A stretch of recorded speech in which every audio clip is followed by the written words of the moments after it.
Good morning to you, cherished viewers. You are welcome to the Koko Digest Morning Show. I am your host, Yaira Awuno. I would also love to welcome you into the 6th month of the year. We've entered the final lap into completing the first half of the year 2026. Yes, kudos to all of us. More strength, more grease to our elbows. There's still time to achieve our dreams. Now, here's what to expect on the Koko Digest Morning Show. As on the online and print review segments, we're having an extended version where we'll be talking about some of the pressing matters. As we know, the very popular or unpopular bill that has been the talk of the nation for some time has been passed. And now there's a lot of conversation about it, the implications and whatnot. So we'll be discussing that. We'll also be talking about countries like Malaysia banning social media, platforms or registration for children under the age of 16, whether it's a good thing, what should be done about it. We'd like to hear from you as well. There's many more will be coming up. And also on the sports and business segments, as well as the lifestyle segments, we'll be having news coming up as well, highlights also. So do stay tuned for that. For now, let's prepare to be motivated.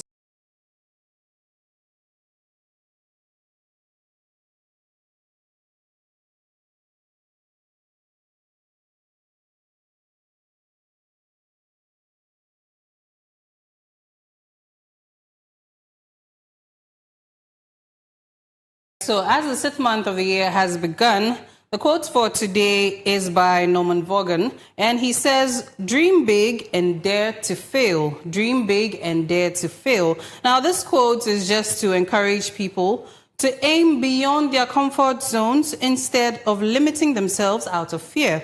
Big dreams naturally come with risks, uncertainty, and the possibility of failure. But failure is often part of growth and achievement.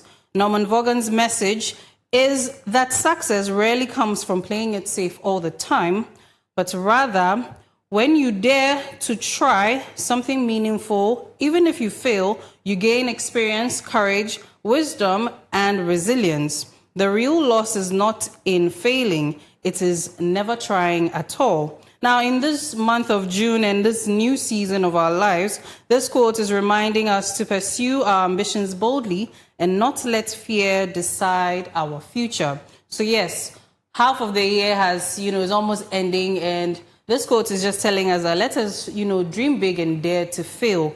There is nothing wrong with failure. It just teaches us, where we went wrong, and then, just go back, regroup, and then push again. So yes, Norman Vaughan is telling us to dream big and dare to fail. Up next is the weather report, then the word of the day, and then, of course, the online and print review segment. Stay tuned.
Welcome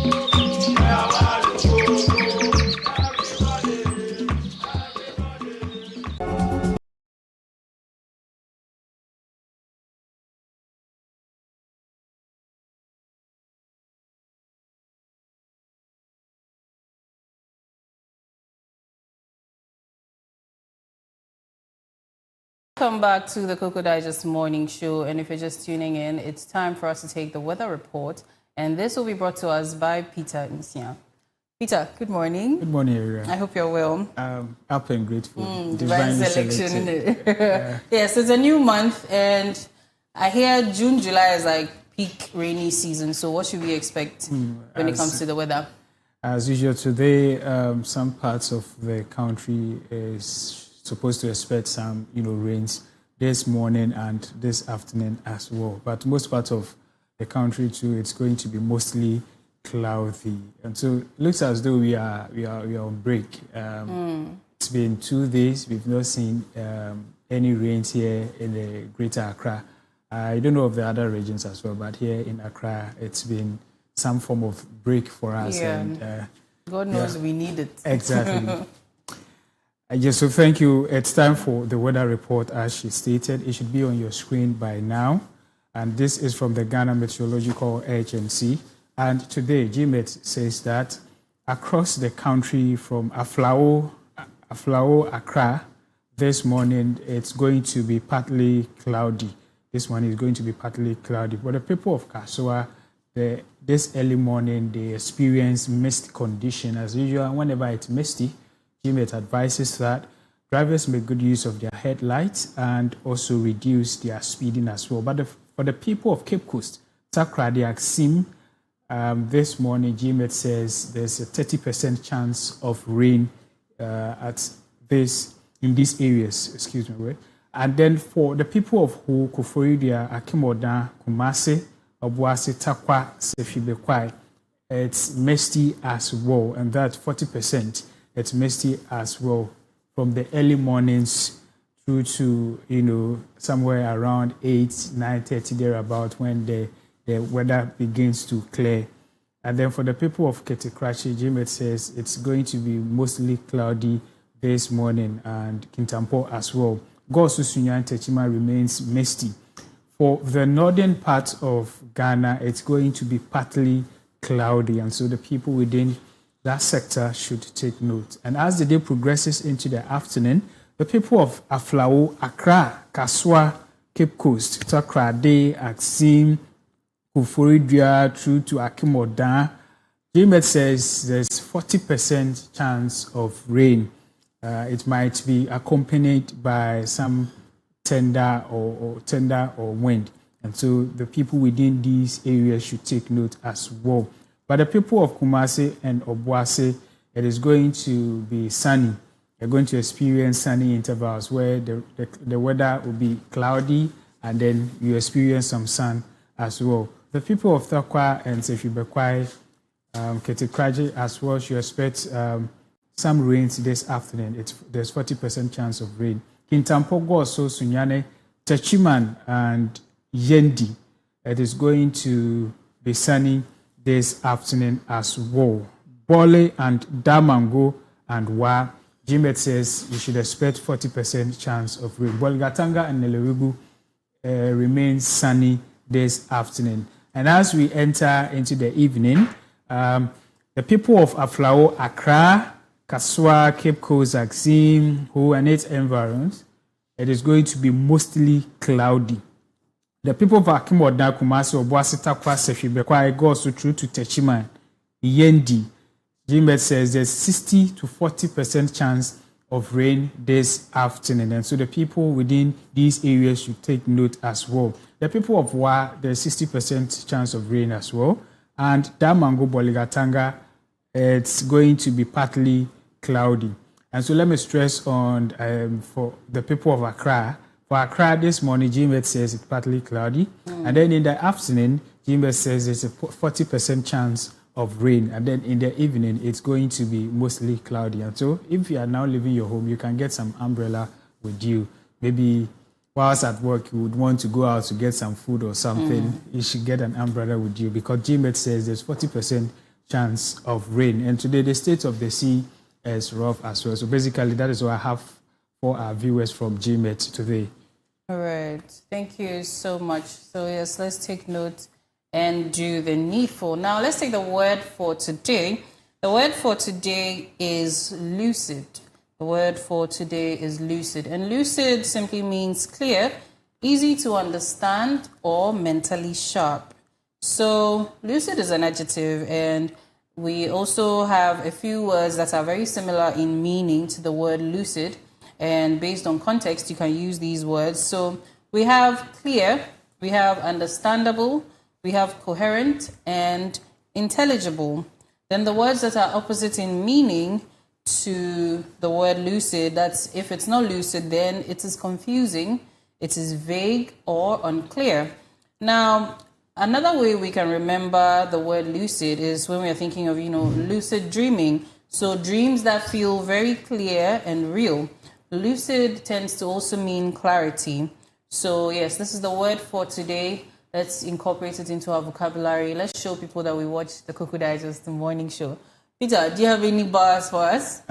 Today I don't have bars, but I just want to add a little bit to it. Okay. Lucid comes from the Latin word which means full of light. And then with the examples and explanation given, I can cite an example, form a sentence with it by saying that, currently we are battling flood. And so I can see that government policies on flood should be lucid. It means that when it is lucid, the ordinary Ghanaian understands every aspect of it as well. And so the word, it looks simple, but it's very deep as well. And then when we say someone is lucid, it goes beyond being smart and what have you.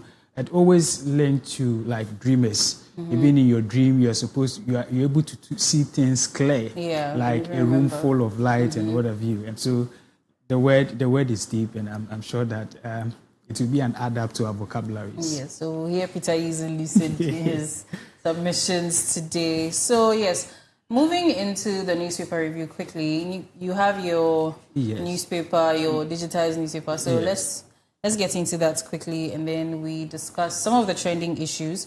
And I would encourage us to send our comments to our WhatsApp number that will be displayed subsequently onto your screens, or to the YouTube and Facebook live stream. Just search for Clock TV GH on YouTube or Facebook and other social media. Like, share, and subscribe to our pages.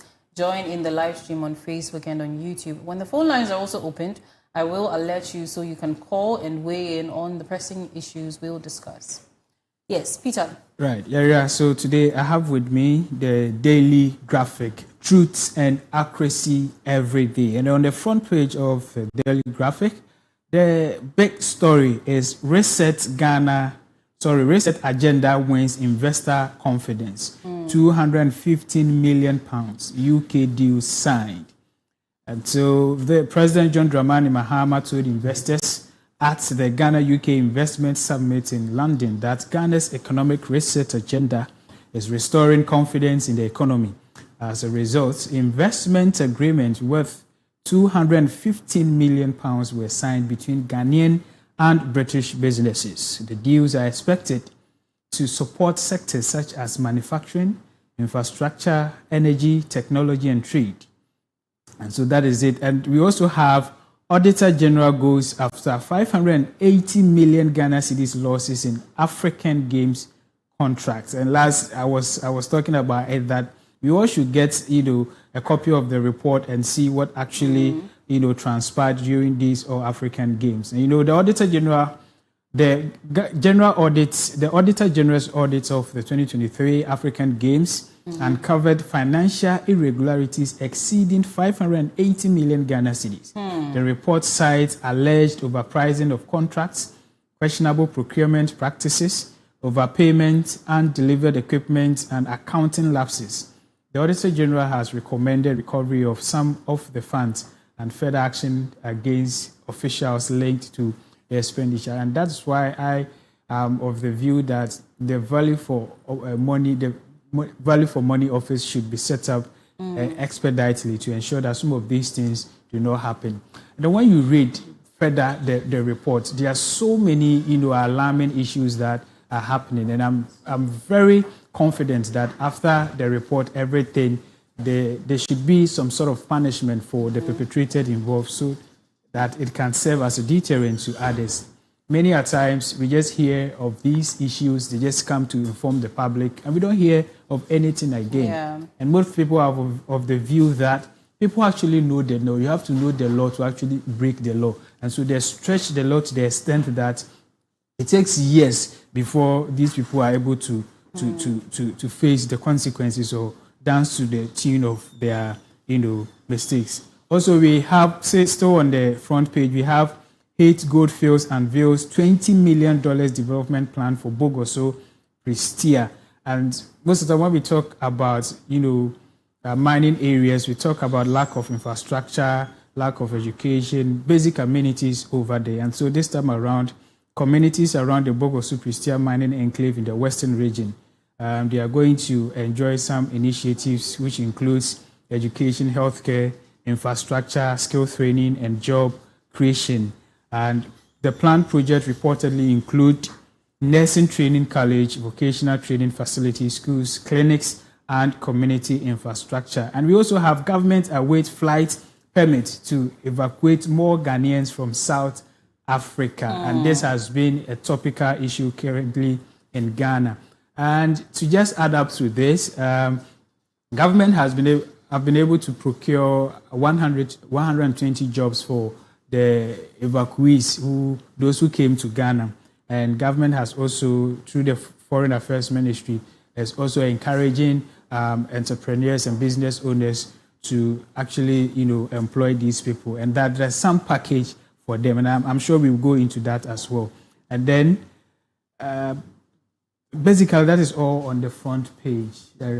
All right. So I think I would like to ask that if government has been able to procure or, get jobs, about how many people? 120 jobs. Yes. I think the Ghanaians who are here at home would also, question this whole feat, because we've been here. It's almost like the prodigal son. Yeah. The son that was with the father at home felt unappreciated, but then the one that left and came back was rather welcomed home with, joy and celebration. So it begs the question that 120 jobs existed in the nation, and we the ones here, we didn't hear anything of it.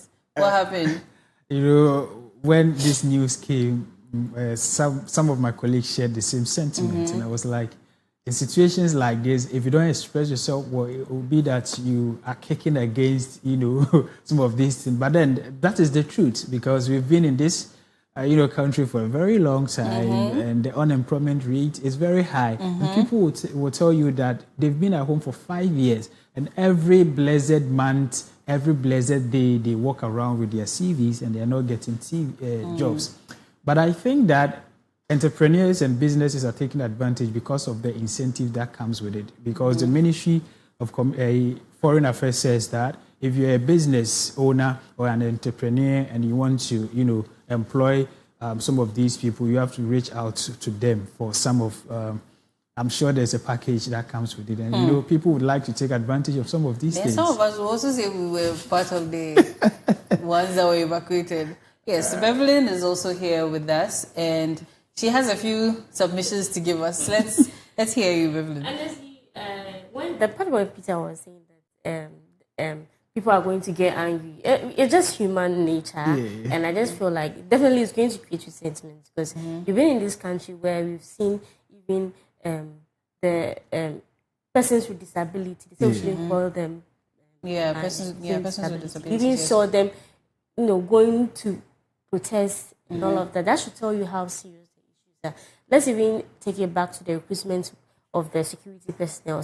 See the number of people that were there for the recruitment, or even the registration and all of that. We all saw how everything was. Even the limit or the cutoff point, apparently they didn't even get to recruit up to 50% of the people that were registered. Exactly. So how is it that, people you get it? Some people may, as you said, resentment. To say people who abandoned the motherland, they've gone and they face some hardship, and now they've come for their job. Exactly. And even with this, people coming back into the country, We know South Africa has the records of, people texted HIV/AIDS and all of that. I was thinking, why can't government, use a strategy to have these people test? Because these are people that have been gone away for a very long time. We don't know their status and everything. So I think it's high time government should, do something about it. Texting to see if we are safe. Yeah. That's what I was thinking about yesterday when I saw the story. Well, as much as I agree with what you're saying, there has to be some sort of tact and decorum employed when doing that, because it can very easily translate into discrimination. Right. And considering the tensions between South Africa and a few other African countries, it will now look as though even our own brothers and sisters who are based here in Ghana are thinking that, okay, because you've been in South Africa, you've gone to bring disease and all of that. Considering even during the COVID, pandemic, there were people that faced a form of, discrimination, especially when you may just have an ordinary cold, but woe unto you if you sneeze or even so much as cough. Right. Everybody's afraid even of getting closer to someone. Even getting close to people and all of that. So with this issue, if we don't also take care, as much as we may face discriminating, be at the risk of discriminating against our own Ghanaian brothers and sisters, there also now would be an international tag on South Africa. However true it is, there are certain things that is like, yes, it is an open secret, but you don't want to be part of the people caught, perpetrating that kind of notion, if I should say so. Yeah, I think you made a laudable, point, but I think I vehemently disagree because, like you said, we have people in this country who are living with HIV/AIDS, and some of the campaigns over the years that discrimination against people with HIV/AIDS, any illnesses, any illness is an act, so to say, against God and what have you. And so, in as much as like we have those perceptions about people outside there, we equally have health facilities over here, and we equally have people who are living with those kind of diseases here, and so. I think the most important thing was the screening that was done before they were evacuated in terms of, the background, criminality and what have you. That was done was the most important thing. And then they coming down to Ghana, if you have any medical condition and what have you, we have been advised every time to go to the hospital to fast check. They say early detection is early detection actually is better than, and so I think that it's a laudable point that I said, but if we raise that kind of interaction or that kind of discussion, it is going to turn the whole, discussion to a different thing. Yes, there are people, and because of what is transpiring, that is why they are coming here in Ghana. We've accepted them. The aftermath of it it's a different thing altogether. Yeah. Because when we talk about that, we don't have any data or statistics to back that. Those who were evacuated to Ghana has this or that.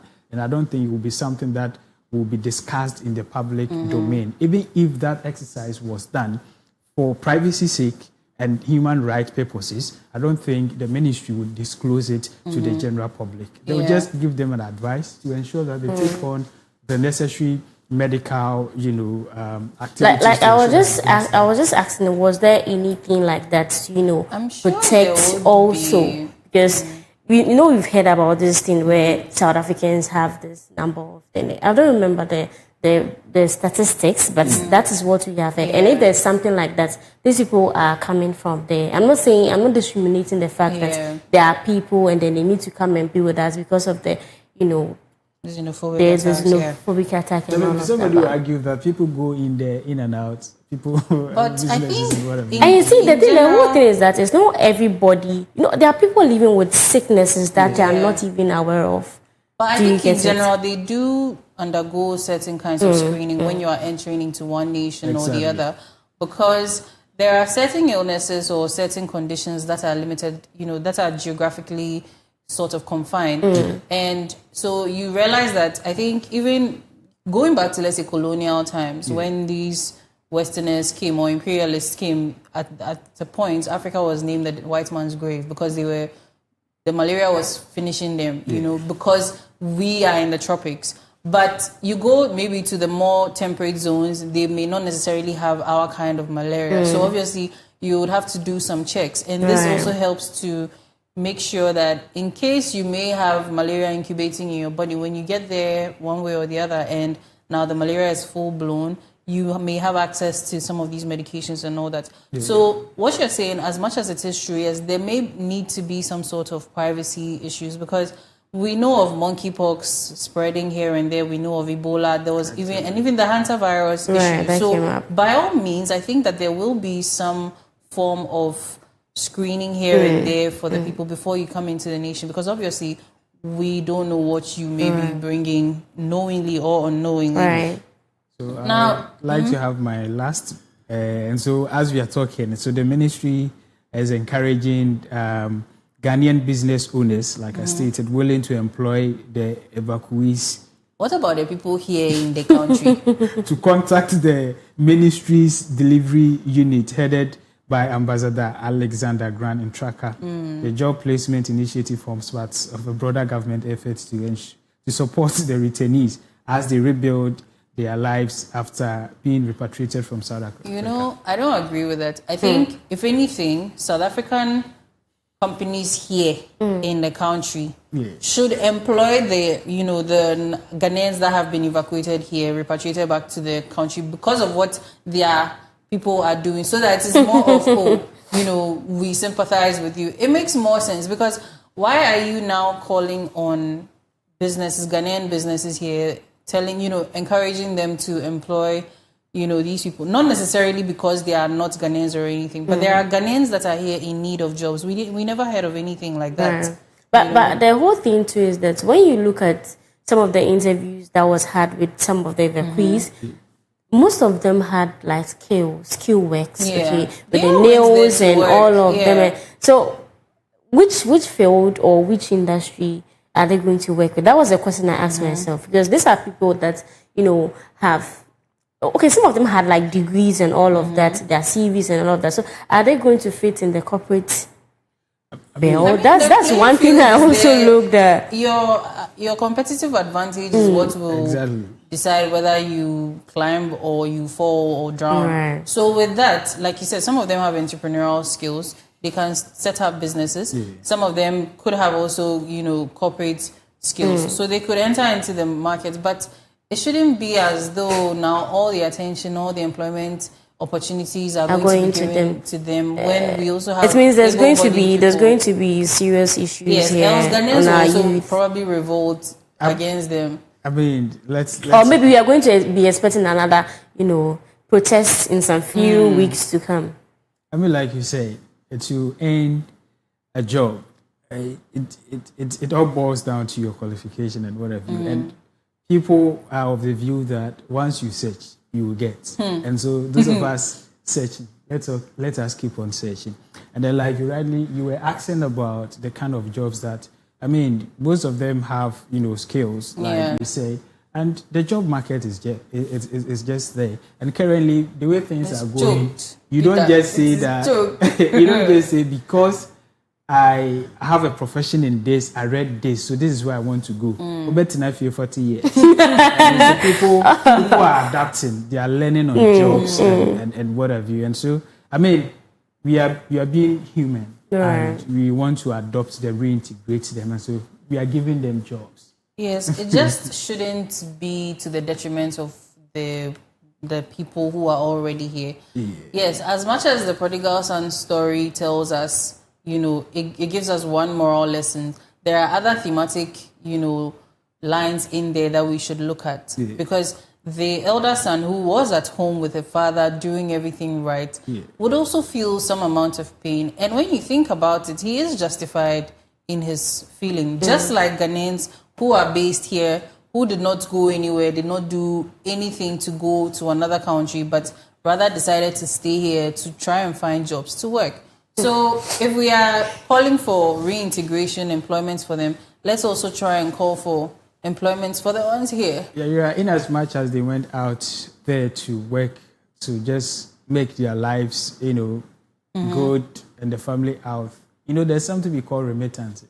They go there, they send money to their family, their loved ones. They only send it to their family. Me, I mean, it's the way it also helps the economy as well. But then that's just on the light note. Well, hopefully there would be a balance when it comes to this issue, and let's all temper our, Yeah. our But yeah, the other hundreds that are yet to come in the country. How far have we had any stories? I think Peter read that there are processes underway very soon. Yes, I hear you have the Mirror. What do you have available for us to read? So on the front page of the Mirror newspaper, we have here Fedor Salifu says that carrying a family fashion legacy forward. That's what she's saying. And then also we have missing corpse from Odan Government Hospital morgue surfaces at Sunhun. This is a very serious story. Missing corpse in a whole government hospital morgue. That calls for concern.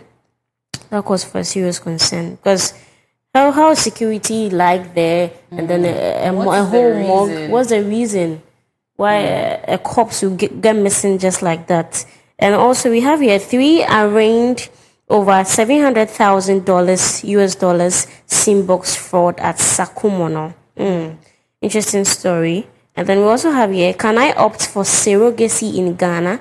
I believe this is a feature story. Can I opt for surrogacy in Ghana? And I would say, why not? Why not? Why not? You should be able to opt for surrogacy if you know you cannot go with the rights. With conversations with lawyer Libert Mahomhesi over some time here, there was a day he came and we spoke about that, and he mentioned that the laws governing surrogacy and all of that, the fertility industry in the healthcare system, there aren't adequate laws for that. There aren't. Are there laws, by enforcement is the issue? No, the laws are not clear, and then there aren't some specific laws that are needed. So we don't particularly have a law that prohibits, let's say, starting up a company and then deciding to exploit young ladies who want money, So because it tends to even happen that people from other countries would set something like that up here in these developing countries where young ladies like you and I want some money. Say, okay, then rent your home for 9 months, and then contracts between the expecting parents, and then there were terms for it. We had that conversation. Contracts between them, the third party, and then the surrogate.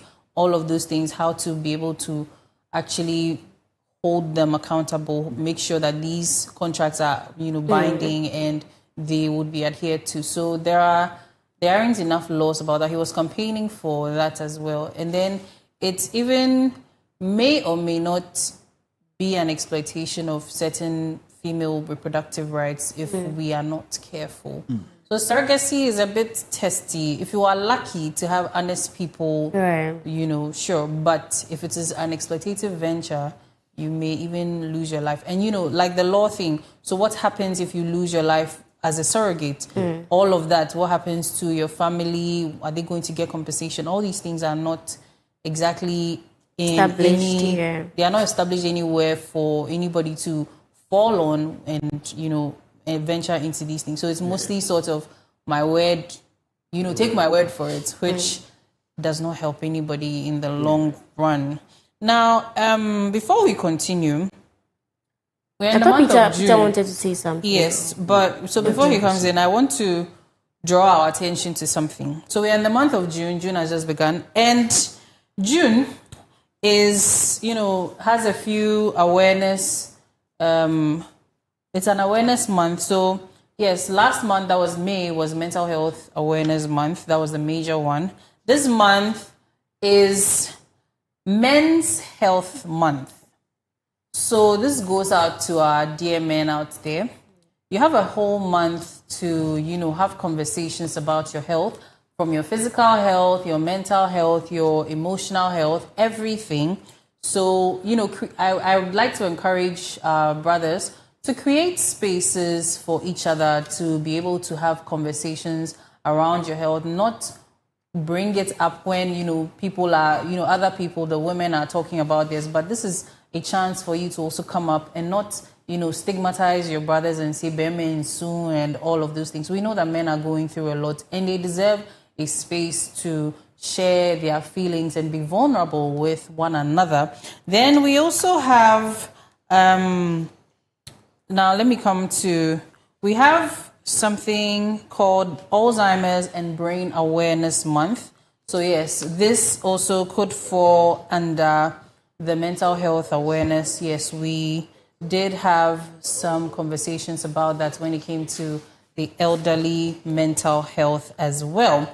And then we have International Children's Awareness Initiative. So yes, this is more centered around children, conversations around children. And also we have Tourette Syndrome Awareness Month. So yes, Tourette Syndrome is also a condition that people they have tics and all of that. So I'm sure we will have some conversations around that. And then the last one that I would like us to also keep in mind is the National Smile Month.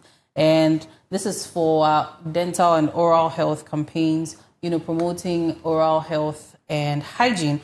So yes, the main one is the Men's Health Month. So let's have more conversations around men and their health and give them the space to be vulnerable. Now, yes, Peter.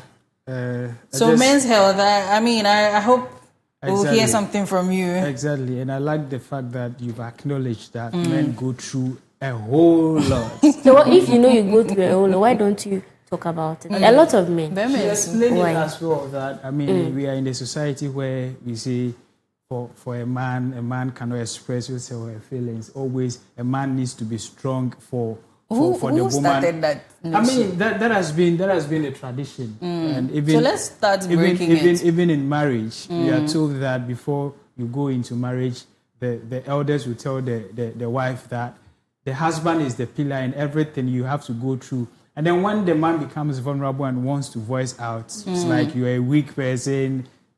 A whole lot is going on. And that is why when you check the death rate, men are dying. Suicide, yeah. When there is danger that all of you have to run away, say, like, but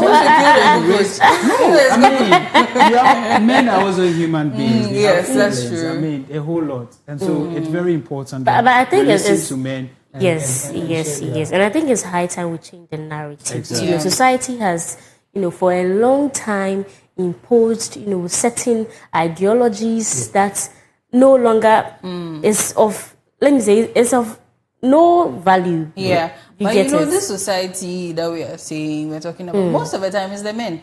Because when you have male friends and then, they are vulnerable to you as a lady, you're not likely to laugh at them as much as when Peter will go to his boys' voice and say, "Get on Uncle Kumio." You see that they start laughing rather than, trying to sympathize with him. You see? It boils down with the situation that surrounds it. Why are you even giving it, certain conditions? That is relationship. But then when we come to, like, the truth, the matter, what our parents, our fathers are going through in terms they're sometimes overwhelmed with job, a whole lot of family issues to deal with. And then you are not allowed to, for a second, say that, "I'm tired, I can't do this again." You are not allowed to even make that. But you're human. You're human. That's not allowing you. You're human. Even in the Bible, it says that on the last day, Jesus rested. Jesus was a man.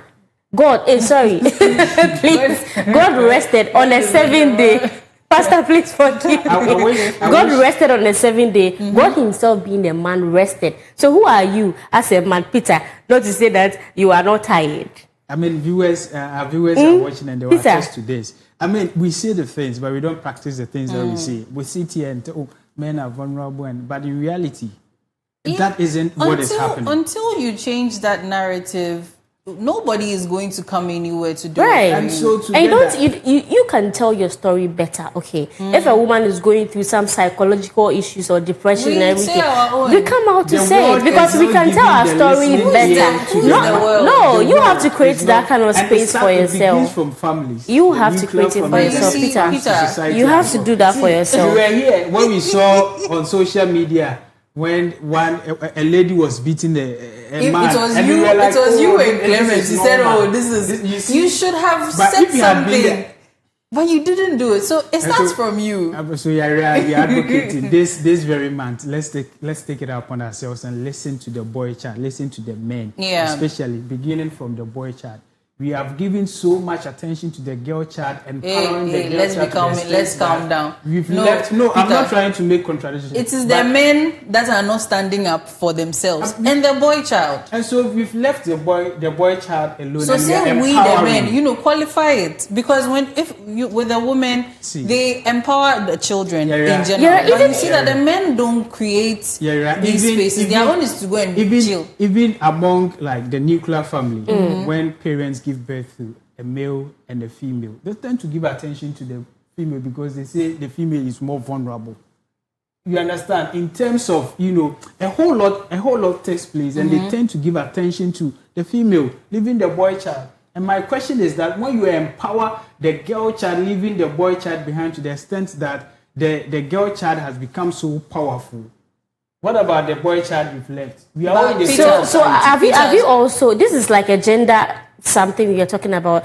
There's this course I'm doing this semester, gender in the media. Even I believe it's society, okay? Everything that we're experiencing now is based on society. Society is us. Yes. We are the old cause of our problems. But Peter, I want to ask you this question. You just mentioned that, yes, when you have a daughter, do you know that it is as a result of a system that used to be in place where when you have children, you send the boys to school that they will go and be educated and bring money, and they left the women girls there, will be married off. Yes. Then women stood up and advocated for themselves. The girl child empowerment. Do you understand? So with that, it became as though now so much attention has been given to the girl, but it was a result of something. So with that is where maybe men too should have stood up to say that let's push for everybody to be educated. We are both, components of society. But then again, this is just, Men's Health Awareness Month. It has already sparked conversations here. This month might be very much fun for us. And so, not to dwell on this and take up all the time, as Peter seems to have a lot to say, let's move to the very first story. Right. So this one is about Ghana and South Korea sealing the visa-free travel deal for diplomatic and service passport holders. So, yes, Ghana and South Korea, there were, I think there was even conversation about whether it would be extended to the ordinary citizens as well. Yeah. And so, what are your takes? I mean, it's a good call, and Ghana and South Korea relationship has been in existence since 1977, and it's overdue for such agreement to actually take place. And I see it as a good step in the right direction. And I think that this would, in a way, help the ordinary Ghanaian as well, and the relationship between South Korea and Ghana. So over the years, we know that Ghana has been exporting, Koko and many others, and in return, South Korea too as well. And so when we look at the trade gap between Ghana and South Korea, trade heavily favors South Korea, where South Korea's exports to Ghana have historically reached around $225 million annually, while Ghana's exports to South Korea hovered around $34 million. And so in terms of this, I was having this conversation with a colleague and was like, it looks as though with this agreement, it is South Korea that would actually enjoy or have the best part of it. And I was told that's how it has been with every visa waiver agreement and what have you. It is the other person that tends to enjoy the most. But without notwithstanding, it's a good call, irrespective of or apart from the trade agreement or relationship we have with South Korea. And even with that, we can talk about the popular Ghana chocolate brand, which has been in production for over 50 years in Ghana. And like I said, we actually export scrap copper, bauxite, manganese, and what have you to South Africa. And they, in return, deliver we have those automobiles, the cars, delivery trucks, heavy machineries, and what have you into the country. And so, like I said, they existed for a very long time, since 1977. Now, beyond commercial trade, South Korea. Why do I keep saying South Africa? South Korea has been an active development partner. In 2024, the two nations signed $2 billion Economic Development Cooperation Fund. It's a framework or an arrangement to finance Ghanaian infrastructure, ICT, agriculture, and healthcare systems. And that's why I said it's a good agreement, and it's a good decision at this time.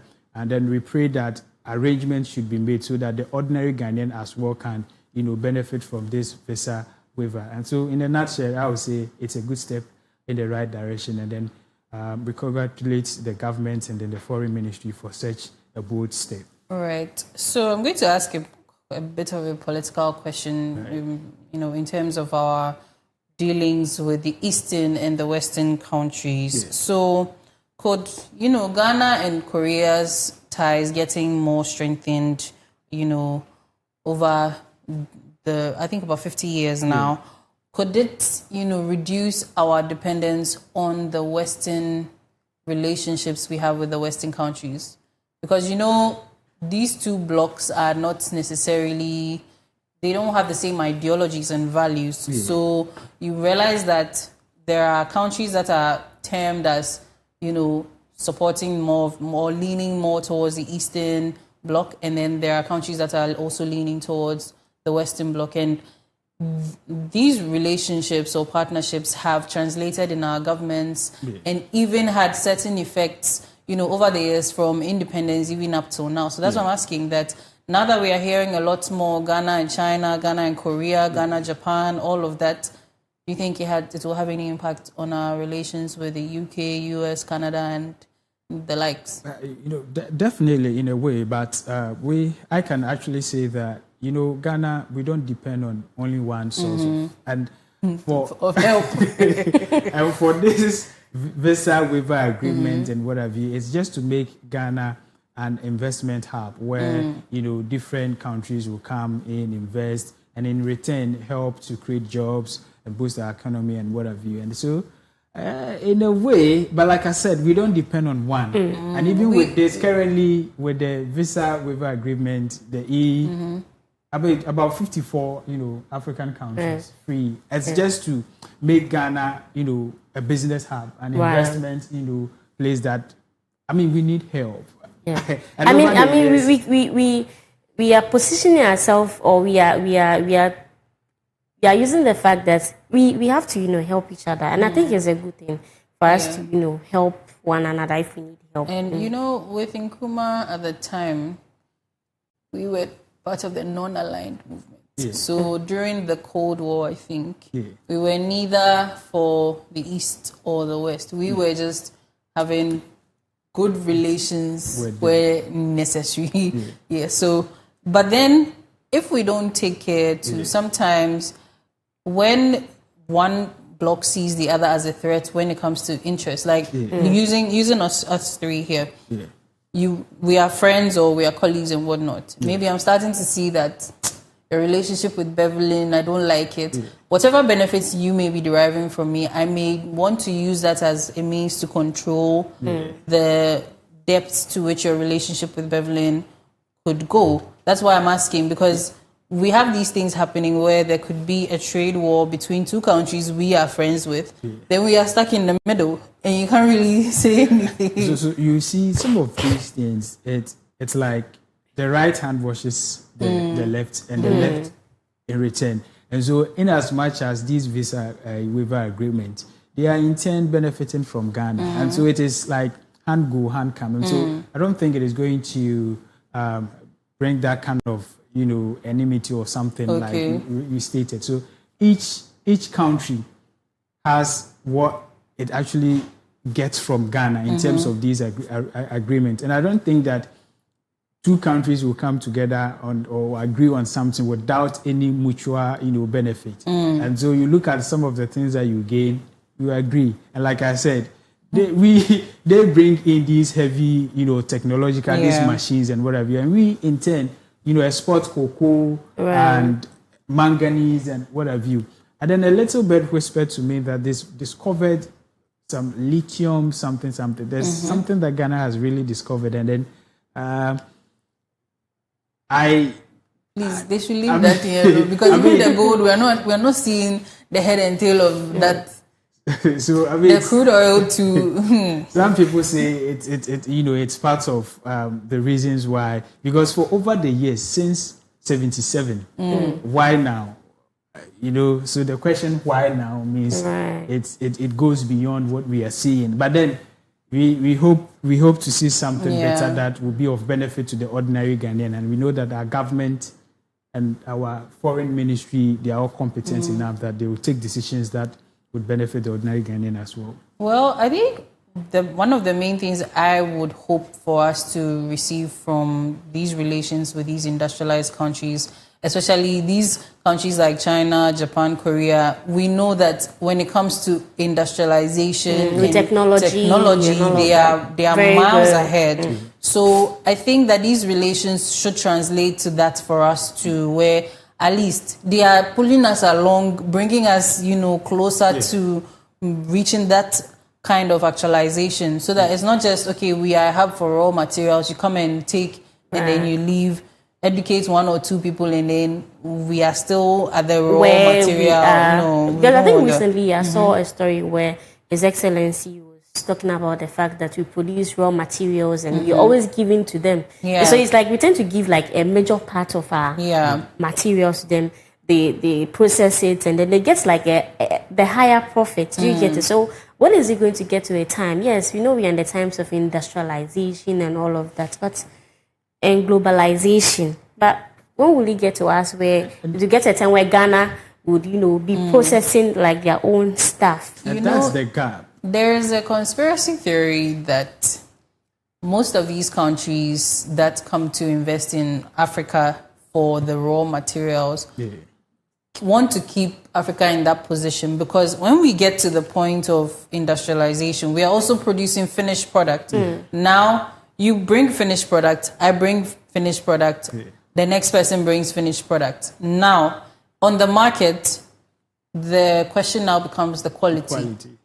So if Africans are also at the point where we are also producing finished products and our quality is on par with the East or the West, now we can also start, calling certain shots. And then they will not benefit from that because they will not make the profits, like you're saying. They tend to benefit more. If now we are also doing the same thing they are doing, then it becomes we are at sort of a checkmate kind of thing where there's no, there's nobody at a higher advantage or the other, But I think we are on a journey to that. When that government resetting agenda. That's why there's been the call of, government is preaching on we consuming what we do, we consume the things we produce here in Ghana, and the government is seeking to invest more into because we need to start from somewhere. We can't just wake up and say, this is what we want to do. It's a gradual process. And then I think that we've started that gradual process, and probably we might get there, because it comes with a whole revolution. This is a serious issue in a sense that contracts are even given to this kind of Asian people. You see people like and look at what in charge of our roads and things. It's serious. That has been the narrative, it's a serious issue. With it's part of the conversation we are having here. People are pushing for it, and it is a conversation that we've started. When we celebrated our independence, somewhere in March, we spoke about our factories that our leaders built. And even when the issue about the tomato shortage came up, we spoke about the tomato factories that we have that we are not actually, utilizing them. And it boils down to the fact that we don't even have the farms. We don't have the raw materials. The farms, we have the farms. Access to these farms, that is the problem. It's just so easy that we have because up to now, do we even have tomato factories here? No, we have the factories do exist. They do need some upgrades and whatnot. The farms also exist. But transporting the goods on the kind of roads we have, And so that's why you should agree with me that we are starting from somewhere. It's a gradual process. We need to. You can't find the starting point, Peter. But okay, moving on. Before we go to the next story, someone has sent a pretty lengthy comment on the xenophobic attacks, and this person is Ezekiel Nunepeku. I'm sorry if I butchered your name. He says returning to Ghana from South Africa is not the same as the prodigal son story. It was just a comparison. Xenophobia makes this homecoming different and deeper than that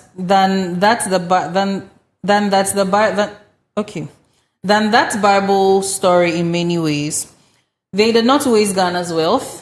Unlike the prodigal son who took his father's inheritance and lived recklessly abroad, most SA returnees built their lives honestly. They worked, studied, and contributed where they were. They gained before they left. Many went to school, acquired skills, and became established in a country that gave them livelihood. They returned home not empty-handed, but carrying experience, knowledge, and value. They did not choose to leave. The prodigal son decided to return after coming to himself. But for many returnees, xenophobia forced their return. It wasn't rebellion, it was survival. They left not by choice, but by circumstance. The wisdom in this, God can still turn a forced return into a purposeful one. What xenophobia intended to scatter, God can gather for a greater assignment. Hallelujah. They may be coming back with wounds, but also with wisdom. Ghana does not just receive citizens, it receives builders. Let us not treat them like failures who run home. Let us see them as sons and daughters returning with seeds to plant. Thank you so much. This is a very, very profound angle. Thank you for enlightening us as well. So those of us who may develop resentment when it comes to the reintegration and the jobs, this comment opens our eyes to the fact that it's not just because they've come, but they may also be able to create job opportunities for us, right? And I understand him perfectly, but I think that the point you were trying to make is that we equally have people here who are not employed. And just out of the blues, we say we found jobs for them. And so it's not that... It's neither here nor there. Yes, so the fact is also he made mention of the fact that they've not wasted government property or something. And so the others can also argue that they've also not wasted, they've not destroyed. And it's the responsibility of government to actually provide jobs and all that. That's just on the lighter note, just to make viewers understand that you were not trying to just oppose it. In as much as you mentioned the prodigal son, it was just you understand. And so we can go on and on with this conversation, but then the fact that we just have to accept it, and Ghanaians have accepted them, and we are trying to get them jobs to better reintegrate them back to society. And for all you know, most of them are skilled enough to maybe when you give them like 2 CDs, they'll be able to expand it to like 20 CDs and employ those who are crying that there are no jobs and whatever, because they have first-hand skills. And so, it's a good thing, and we applaud the ministry, and we are encouraging businesses to employ them, to expand and let me add to it that, when you travel, sometimes you are, I don't know the word, but sometimes you learn a lot. And I like the fact that the one who sent the comment says that you have learned skills, to add on to whatever they are coming to do here. So let's expect more from them. All right. Thank you so much. So the next story is the fact that Malaysia is barring, children under the age of 16 from signing up on social media. And on one hand, I think that it may be too late for that. But then there are some, responses to that, with regards to the fact that it shouldn't be the government that should do the banning, but rather it's parents that should be stricter on their kids. So I'd like to hear your thoughts, Pevlin. Under 16 shouldn't have TikTok and Facebook and X and Instagram. What do you think? Yeah, I don't know how this is. Like you said, it might be too late because honestly, mothers even or parents these days don't even have time for their kids. You leave the house early, you leave your kids to your nanny or your house help and everything. And some of these house helps don't even have the that kind of right to, discipline your kids, because it's not all the right that you're giving to them. You get it too. So they can even go to your phone. So you're asking them not to use the phones or not to use the social media. They know their parents. That some of the kids that knows their parents, passwords and everything. The person can be using their phone in the name of the mother. So how where do we get this? And aside that, there are parents who use these gadgets these days as a means of incentivizing the children to study. Right, you get it. So you meet somebody who is 15, 14, 13, using an iPhone 17. 4 years, 3 years. Because he or she was first in class. Oh. Yeah. Now that they have these phones, obviously access to the social media is just an account away. And before you come in, I also want to even try to compare current times to, let's say, 15 to 20 years ago. Yes, so that's about 2010, that era, where even the kind of phones that were available, we had the Nokia, the one with the yellow light. Some of the phones had blue light, and social media was only accessible on computers. So the more stubborn kids were the ones who would go to the internet cafes. I think I set up my Facebook account in an internet cafe at that time, and it's like you may not necessarily you may have a computer at home, but you don't have the internet connection thing going on. So all you do is play Zuma and the rest, use and do what's the name, Mavis Beacon. But when you want to access the Facebook and the rest, you go to the cafe, and even with that, you see that the more stubborn friends back in that day, I'm using an experience I remember.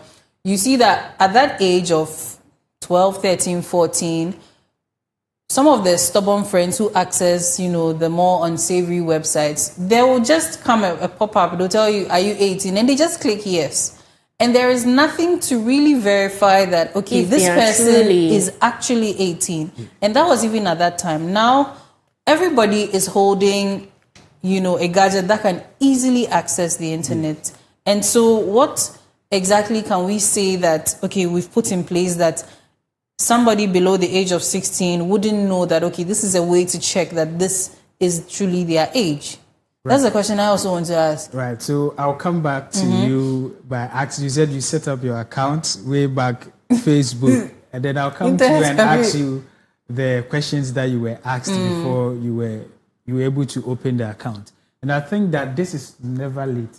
It's never late. And then parents and the owners of these platforms must work together. As we encourage the owners of this platform to do the needful, parents as well must do the needful. But before parents would do the needful, they would have to know what exactly goes into it, the kind of bullying and other things that is going on social media. But before that, let me just, expatiate or give a little understanding to the Malaysia's ban. And so Malaysia is saying that the rule applies to major platforms with greater than or less than 8 million users in Malaysia. That's the Facebook, the Instagram, TikTok, YouTube. So platforms must implement age verification. The implementation of age verification should be against government ID or passports. And so when you are opening an account, they ask you, are you 18? There are some sites 18 years and above. All you have to do is just lie, yes, and it goes. This time around, what Malaysia is saying that it shouldn't be just that you just click.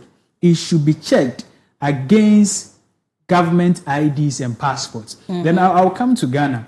And then this is to strengthen content governance. And so they are saying that non-compliance can attract fines up to 10 million Malaysian, that's their currency, which is equivalent to $3.2 million.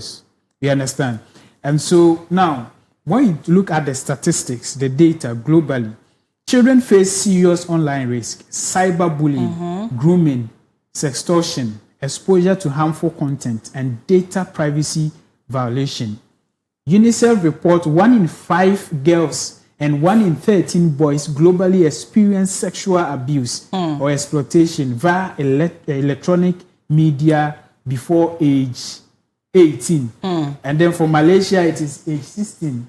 If you are 16 years and below, you can access some of these things. So like the legal age is like 16. Yes, 16. And so I think that this topic has been in Ghana for a very long time, which actually started in somewhere 2019 when Pen Plus Byte published social media regulation for children. And he asked, is Ghana ready? That's the first major analysis calling for regulations. We also have in February 2023, Deputy Majority Leader, now the Minority Leader in Parliament, Afenyo Markins. He called on Parliament to pass a law prohibiting children under 16 from using social media, saying children present and future are in a grave peril. In 2023, updated that same Pen Plus Byte, updated the report. And so currently, Sam George has also taken up upon himself. So actually, there's a bill that will be passed. All that I'm trying to say is that this is a very serious issue, and I think that Ghana should adopt it. Yeah. And Ghana adopting it is not out of, say, Malaysia is doing it, so we also want to do it. When we look at statistics in Ghana, we're also facing the same issue. Ghana has 8.8 million social media users skewed towards young demographics. A 2017 UNICEF Ghana study found 4 out of 10 children contacted strangers online, and 2 out of the 10 met them face to face. And then Ghana ranked 79th out of 100 on the Child Online Safety Index, indicating significant protection. And like I said, Afenyo Markins also raised the same issue. So it means that it's high time we adopt that same issue to ensure that we protect these kids. Because we don't live in isolation. Yeah. Sometimes when you check on the social media, the kind of things that goes on, like you rightly stated that you opened your Facebook account some years back. At that time, you didn't know what was happening. You were chatting with strangers and a whole lot of things. You know, when you are 16 or below 16, let's say from 13 to 17, I mean, you are now growing, and so you adapt easily to and this is where some of these people bully these young ones. So with what you're saying, the reason I use that experience is also that when we were joining these social media platforms, there was a lot of warnings that you can meet all kinds of strangers and things like that. So we should be careful. So you'd hear things like, if you don't know the person, or the person doesn't use their own photo as their profile photo, if you don't know the name, don't accept the friendship and all of that. And I want to, even try to build up on what I was saying, in that aside these social media platforms making sure that they don't, accept children as users, the parents have a role to also play, which is also that maybe they can have systems like back in the day. Sometimes using the old things is not necessarily a bad thing, where the children should not necessarily have all these updated gadgets. So, yes, they can be using the yellow light phone. It's for your calls and messages. When you need to do an online class and all those things, there's a computer here. The WhatsApp is probably maybe the parent's number or a number. Because I think at home, back in the day, we had a number for the house. So maybe it can be the number for the house, which is used for the WhatsApp. It's on the computer. I mean, we have WhatsApp web. You do the Zoom call for the class, whatnot, get your reading material and all of that. There's a specific time frame as a parent to give the child. So in that time, you need to study, use the WhatsApp and whatnot. Then when you finish, you lock the computer and then send the child off to go and study. Because, we still use books, don't we? Right. So we can also say that because now we are in an advanced age, okay, then we can, even if we are using gadgets, then let's limit the kind of social media platforms that these gadgets would also be able to use. Because I think even at work, we have certain websites you cannot use on company Wi-Fi. So this is to prevent people from using certain websites to while away time instead of working. So parents need to play a role. I even used to say that my children don't use the Nokia till they are 18. I don't want any stress, because it is very, very scary. I remember that I saw that there was even this report that came that the Bible app is being used as a way to exploit children, where what the people do is there's this particular Bible app, a very good app actually. Yeah. You can create the photos with the memory verse on it, and it's a beautiful landscape and all of that. And I think it gives you the option to also take a picture. Yeah. So apparently, people take, these nude or pornographic pictures and share them to the children. So you are using the Bible app, your name is on it and all of that. Then the person sends these things to you, exposing you to. So even an app as a Bible app is not safe. So, It's sad because I would like to take the angle of social media, especially TikTok and then Facebook. You go to TikTok and then you see even the parents themselves now use children as channels to exploit money from people. If the parents are the ones initiating all this, how do we protect the children? That's one question we must also look up. So I'm very happy about the fact that Peter said earlier that we should adopt this. Yeah. Malaysia is doing it. Australia also has this. Yes. Other countries. I think in the West, I think the UK. UK, yes. Because some parts of the US also. There are some of them that tell that if I don't bring my child on TikTok, I don't show my child, there's no way people are going to gift me. And I don't know how the giftings work. The TikTok giftings, and they'll give you money because you are showing your child. Okay, the child will look pretty. So people have that kind of ideologies. And so you see, like in the era of technology and all that, kids use the internet, they work, they learn, they do research and what have you.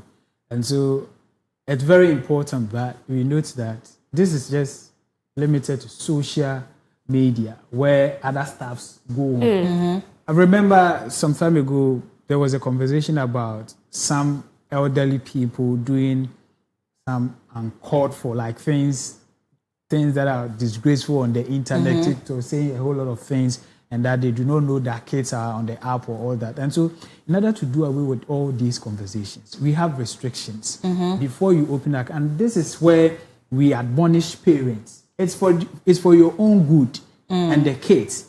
That this is what it says. I know people do open accounts on behalf of their kids. Yeah, kids. You rightly say some of the apps they require your age, and so parents will just do it for them. And so this is my child's page, and they do the content with the child. They put it there.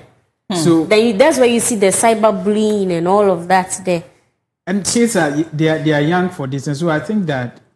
When I know Parliament, the communication minister, you see, this boils down to NIA, NCE, and all that. They are working on it. And I think that they should expedite it because the way things are going, it's not really well. And even before that, we should start educating, parents. Because most parents do not even know how to use this social media. They don't understand. It's even the children that are teaching them. You understand? All that they do is that they know they take pictures, they go to TikTok WhatsApp. and they do WhatsApp. They don't really understand. But kids are going through a whole lot, right there. And so I want to say that Ghana has been doing well.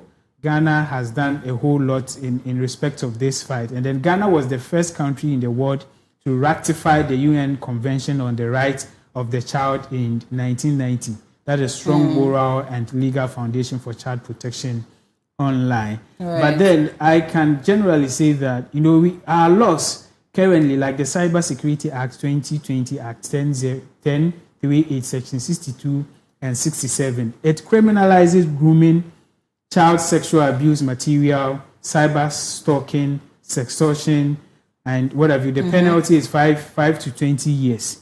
But my issue with this is that the Ghana's law criminalizes what happens to the children online, but does not yet restrict how they get there in the first place. You criminalize what happens online, but you don't check how they get there. Yes. And that is what we expect, government to do. So we don't want them to get there at all, so that you then criminalize it. How many of these cases have been able to reach to a point that people are being prosecuted and what have you? So what we are saying is that we don't want to get there. And some of these initiatives will go a long way to actually help. I also hope that, even with Malaysia banning it, when Ghana also decides to adopt it, or in general, this ban should rather compel parents to be stricter on their kids with the kind of gadgets they use, and then the amount of, access to the internet. Because even if the government bans it, Bevelyn as a parent decides, okay, her children are going to adhere. Peter's children don't. They are still free. Peter's children are likely to bully Bevelyn's children in school that, they've seized your iPhone 17, now you're using drop that yam. Then it starts a new cycle of bullying in the schools. But when it becomes a blanket thing where everybody who is not in, I think by age 16 you should be in SHS 1, no? Actually, I would like to share everybody my there experience. should not have maybe these advanced gadgets until they reach maybe SHS 1 or 2 or something.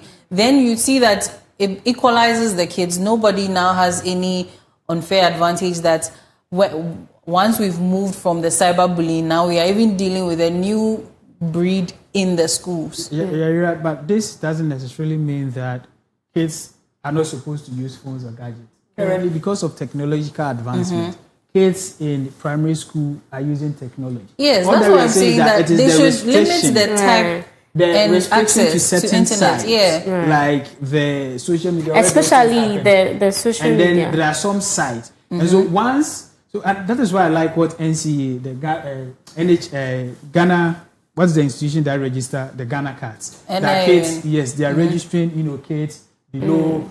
And so if they have the data and they are in agreement with these Meta, Facebook, and what have you, that before you allow access to this, you have to check it against national IDs. And so once the person, this person is below this, and this person should not under no circumstance access this site. But rather, they have sites that they use for educational purposes. So it is not necessarily restricting the kids from using their smartphones, but rather checking the sites that they have access. But the issue here is that they are getting access to this social media because their parents are allowing them. They're getting the information and to access the internet through their these parents. VPNs that can bypass through these them. things. That's what I mean. If left to me, everybody should use YAM. If you're not in SHS, use YAM. When you need to do online schooling, I went through this bullying when I was in SHS too.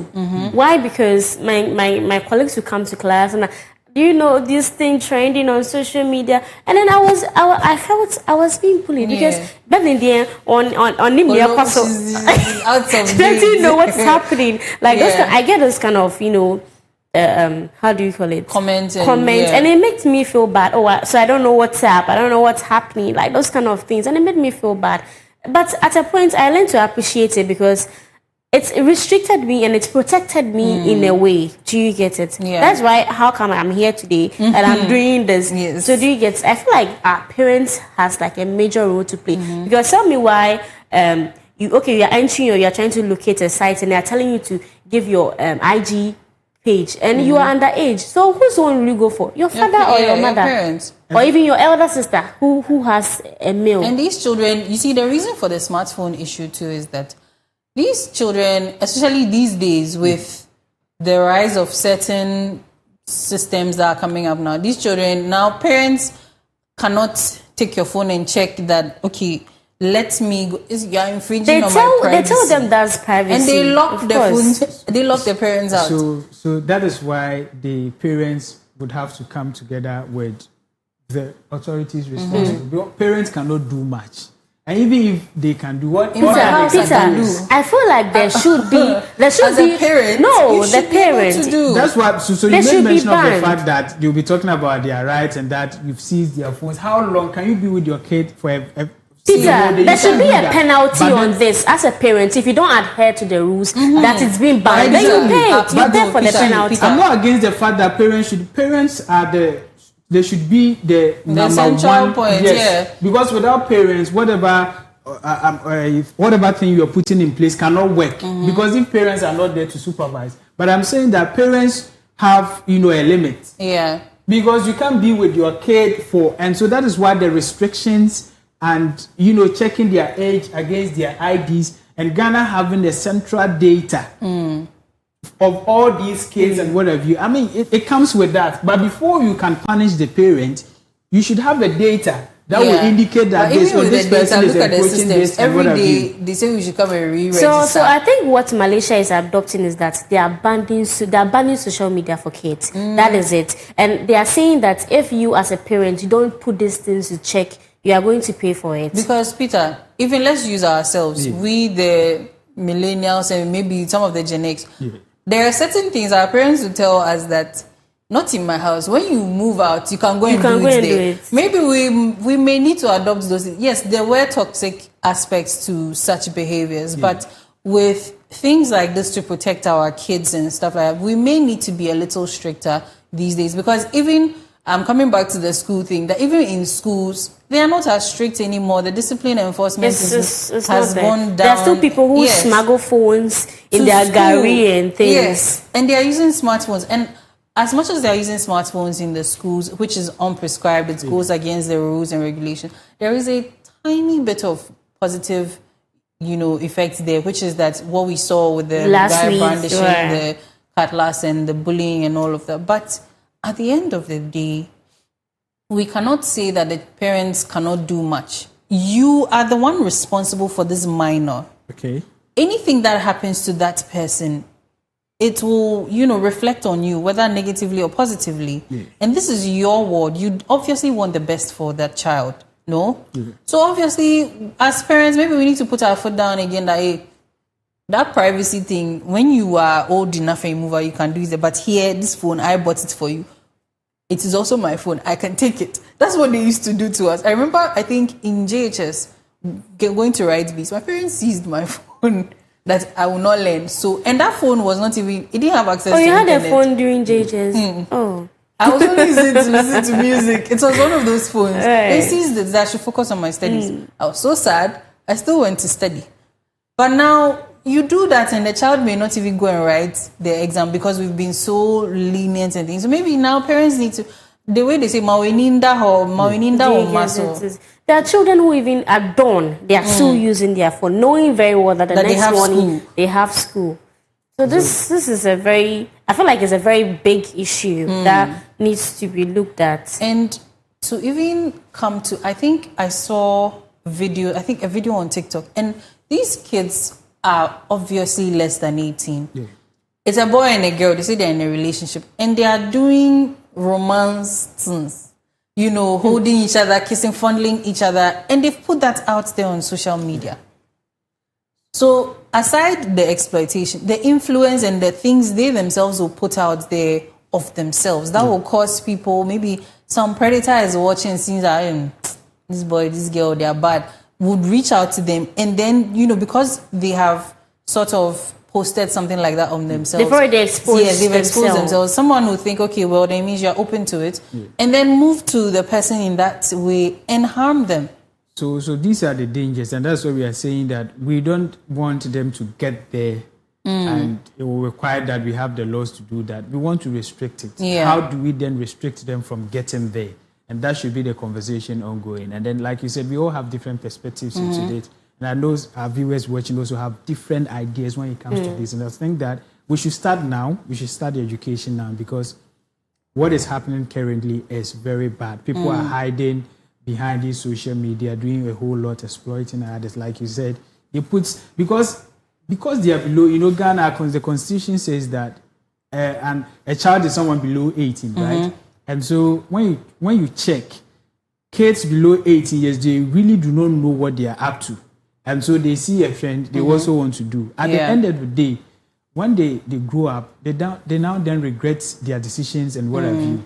Like I also said, parents are there, and parents cannot always be there. But then when they have the better beginning, the right beginning, like both of you have spilled out that when you were growing up, your parents were straight and what have you, even though you have to do this and that. Once they have it and they grow and they're above that age and they are using the social media, nobody can influence them. If they want to do, they will do. Yeah. But they wouldn't be influenced by what others are doing.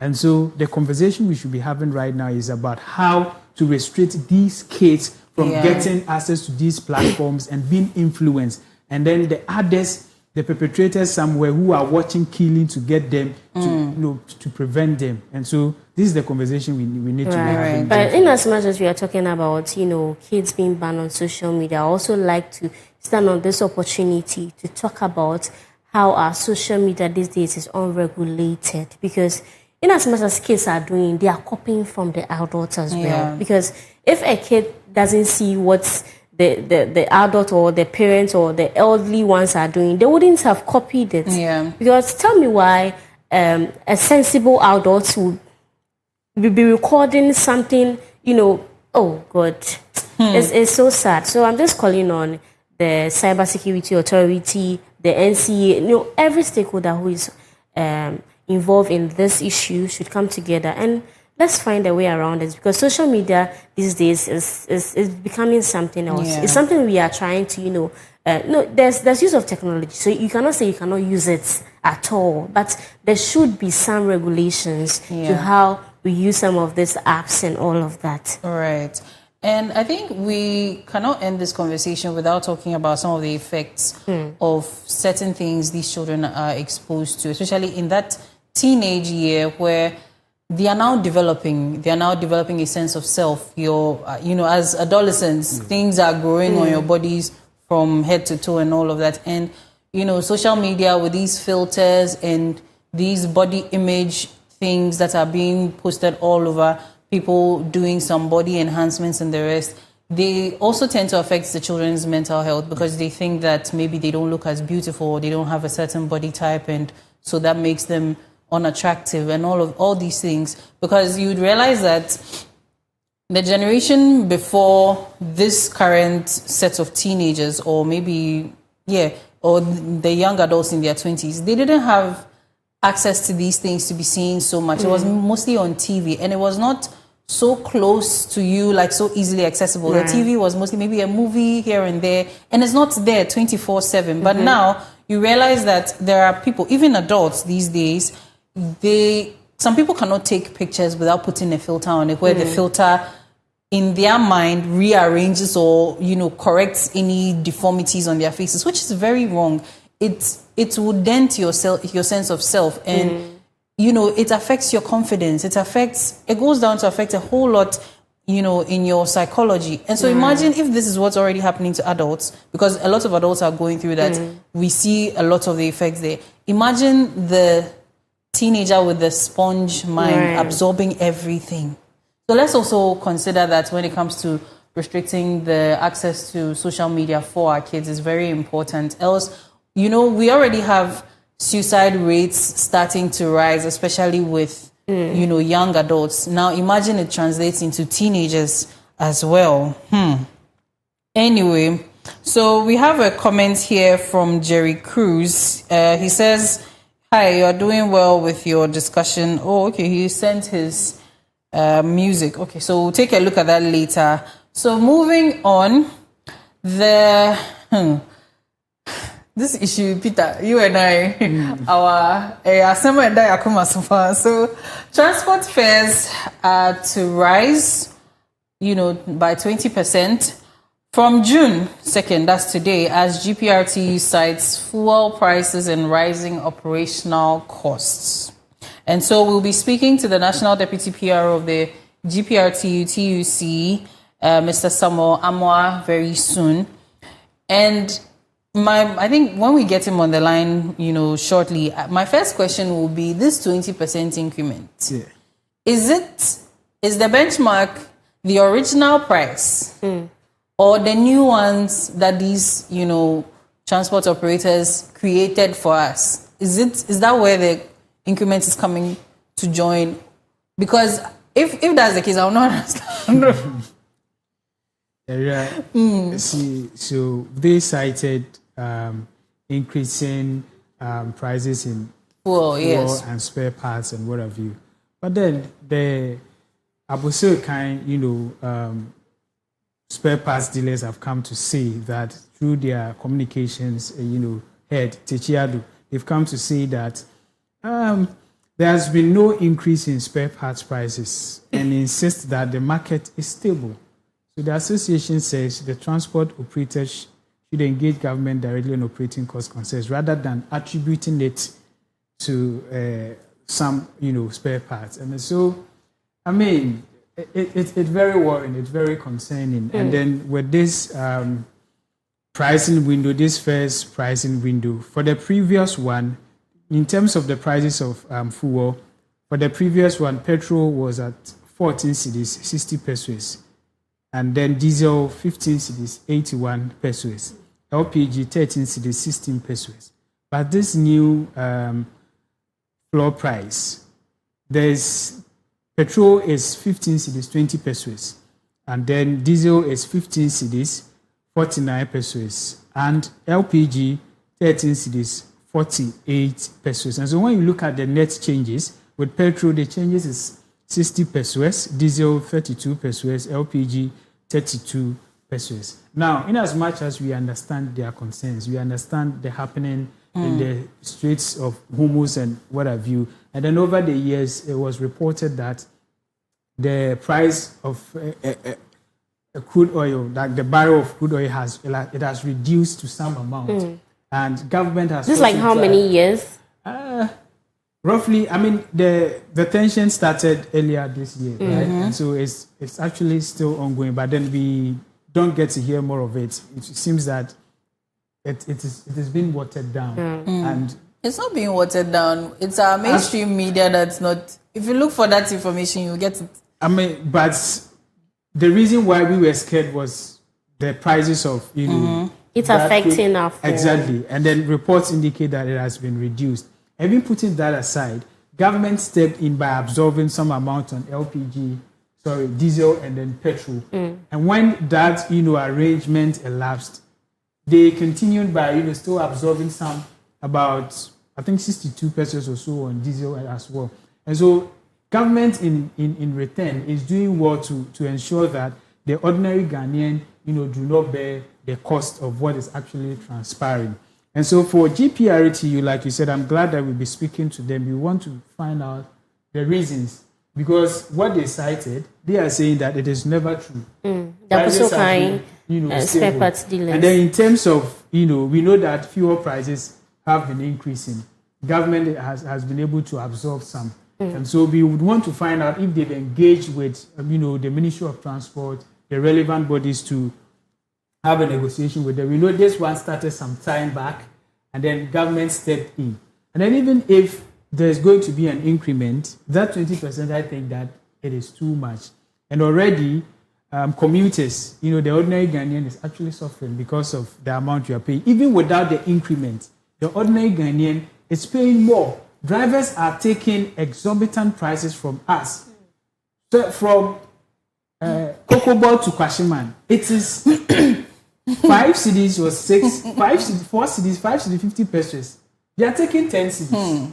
So now with this 20%, would it become 12 cedis, or the 5 cedis will now maybe come to about 7 cedis or something? That system, because they've already increased it. They are already taking up exorbitant prices. That's the main question. I mean, a whole lot needs to be done. The ordinary Ghanaian is suffering. They are not talking. We were promised buses. Recently, we saw that the vice president had gone to, they are done with the registration that has been given to the STC and the rest. We are not seeing the buses.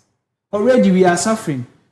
Drivers are charging exorbitant prices. At the back of it all, you are coming to increase it again.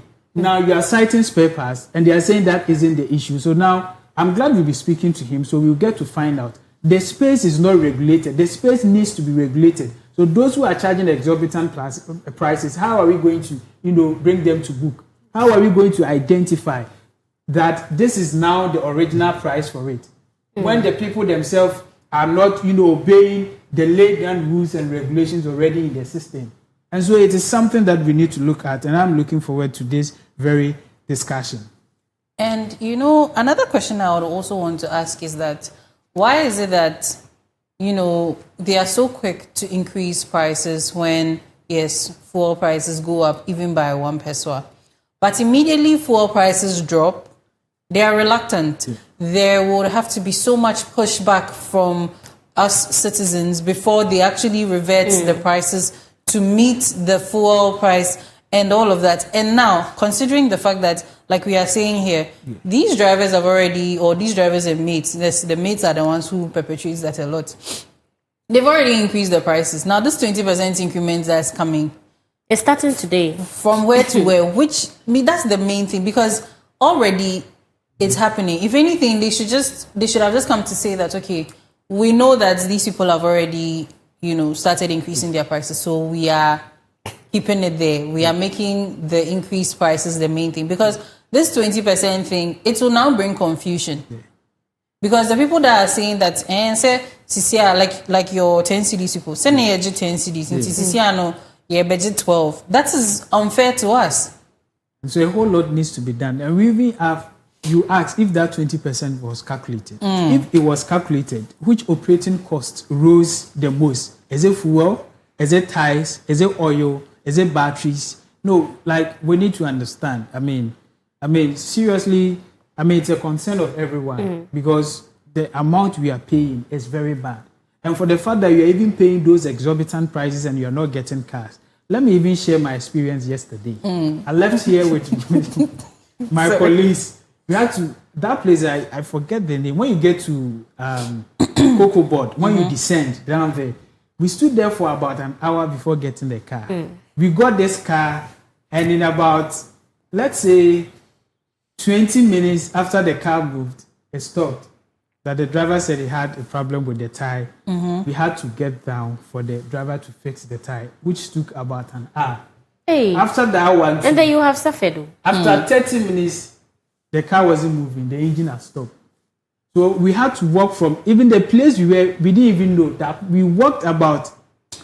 I don't want to exaggerate, but as I'm sitting here, all my legs. It's very sad. On top of it, we paid exorbitant price from Koko board to Sotium as 6 cedis, 50 pesos. We paid 10 cedis.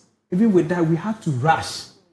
You should have seen we had to rush. So when the car stopped, did they give you like your balance or something? Ghanaians already. So when the tire got spoiled, you should have seen the market women. You understand? You know what they can do. So at the end, the driver actually would say, in a way, did go by giving us 6 cedis, 50 pesos each. Compensate you. Right. But that isn't the way forward. See the struggle. We need to get home on time and come back to work. We've been talking about the deplorable state of our vehicles on the roads, and this keep resurfacing almost all the time. And yet we keep seeing increases. And then these people will tell you that it's because of our spare parts. And they're not even buying the spare parts for the cars. And all of that. Anyway, it's serious. So we'll be speaking with Mr. Ben Boahene. He is the member of communications for the GPRT of TUC. Good morning. Good morning, madam. Thank you so much for joining us here on the Koko Digest Morning Show. I hope you are well. By God's grace, I'm kicking. All right. Thank you so much. So, yes, before we got you on the line, I said I would ask a question, which is that this 20% increment, is it based on the benchmark of the original prices we had, like Peter's Place, where it was 5 CDs, or it is going to be put on the, the increased prices that was done by the transport operators themselves? Thank you. Thank you very much. Before I will speak, I would like to greet our listeners and drivers and class holders. Like as we said, normally when a percentage is being given to each or every driver, we start from the normal price that is being charged. Then we work with the percentage. That's what we normally do. Okay. So. Hello. Yeah, hello? Yeah. Okay, so it's going to be on the normal price? Yes. Right. I think. Like us. Pardon? Like us, we said last Friday, we have called it off. The percentage that we wanted to start with today, we have called it off. because we had a meeting with Transport Minister. Okay. And it has come to our end to call it off and wait for the pricing window that will come this month. Okay, yes. So I we are still waiting. think you've answered the question I wanted to ask. Hello? Yes, hello? Yes, I think you were saying something. Yeah, I think I mixed up my questions. I wanted to ask first also if it was really true that the 20% increment was going to take effect today, but you've also answered saying that they have called it off, right? Yes. Right. Okay, so yes, even before, this call off, GPRT cited rising fuel prices and operational costs as some of the reasons for the increase.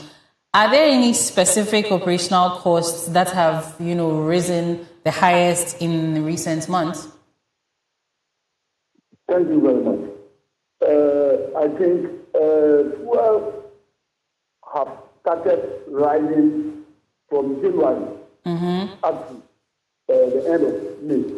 Right. It rise 3 times, of which we did not add any or we did not top up our fare. And it has come to a stage that we have to bring in some percentage. Okay. In addition, because it is not only fuel that moves a vehicle. Lubricants, spare parts, other items have to be added. And as we are speaking now, all these things have been risen up. Okay. And because of that, we cannot just sit and say we are going to use the fuel percentage to work. Like I said earlier on, there's much pressure on the executive because some other transport organizations, which I would not like to mention their names, have already increased here. And GPRQ as a whole, everybody knows that whether good or bad is coming from GPRQ, which is not the idea. Okay. But the whole idea is we are all suffering. As I'm speaking now, our wives, our children, we ourselves, we all always join back to our nearby place. So we cannot just wake up and say we want to, add certain percentage to our lorry fare. Anything that comes, it affects us all. It affects us all, and we are serving the public as we may know. Very lucky enough, yesterday we had a meeting with the minister, and it has come out that we have to wait. So our advice to all drivers is there shouldn't be any increase on the fare as we are speaking now. Right. Still maintain the old price. Okay. You mentioned something about spare parts and the others, and just before we got you on the line, my colleague here was also saying that, the spare parts dealers at Abusokai have not necessarily increased the prices of the spare parts. So where is that also coming from? Or how true is it in any case? So it's very true. We have been going to market day in, day out. Like as I just said, just this year, fuel has been increased 3 times. Of which you and I, we are all aware. And when it happens to the spare parts and lubricants, batteries, and other items, which include vehicles to move, their prices also go high. So when we calculate with only the fuel, it gives a burden on the driver. Okay. So we come down and see, then we see how best we can adjust things and add certain percentage to the lorry fare.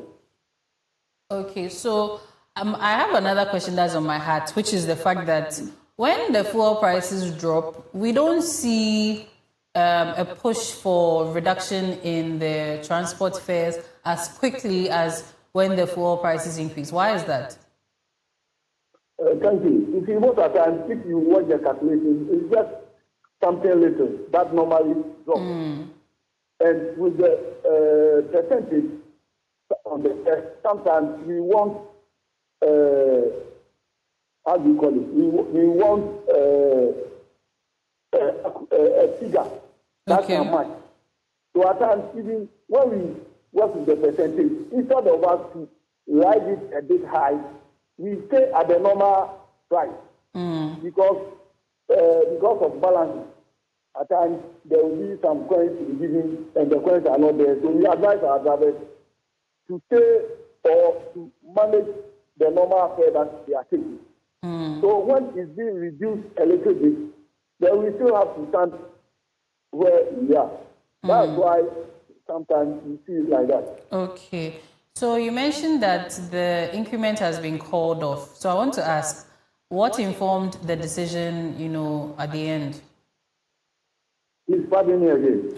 You mentioned that the 20% increment has been called off for now. So I'm asking, what, informed that decision?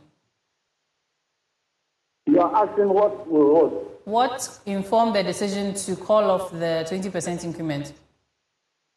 Oh, thank you. Like I said, we are still waiting for the window price for this month. So we are advising all drivers and transport owners to take the old fare that they have been taking.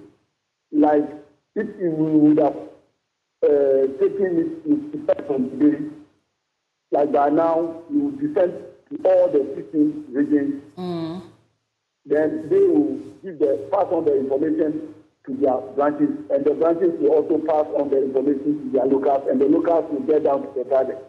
So as far as nothing of that sort has happened, then it means we have to take our own step.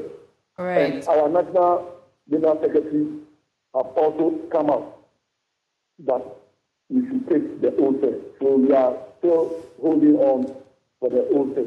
Okay, so my last question before my colleague also asks you a few questions. My last question is 2 in 1. The first one is that Hello? Hello? Yes, can you hear me, please? Yeah, I can hear you. Okay, I said my final question before my colleague also, asks you a few questions. Mine is a bit of a 2 in 1. So the first portion of it is that what is GPRT doing about the transport operators that have already increased their prices, for a few months now? And then also, what sanctions will be put in place when, these drivers increase their fares, even though the 20% increment has been called off? Thank you. Like as we all know, we've come out. We've come out that no driver is charged above it.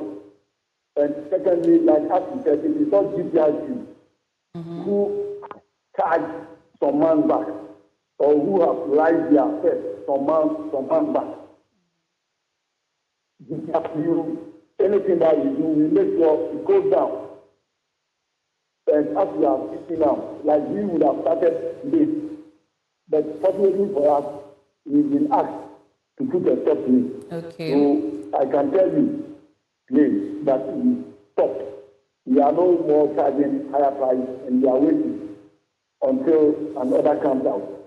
Secondly, those drivers who have made up their mind to charge more than the normal fare, they will deal with by the law, because nobody has sent them any price, or nobody has given them any new prices.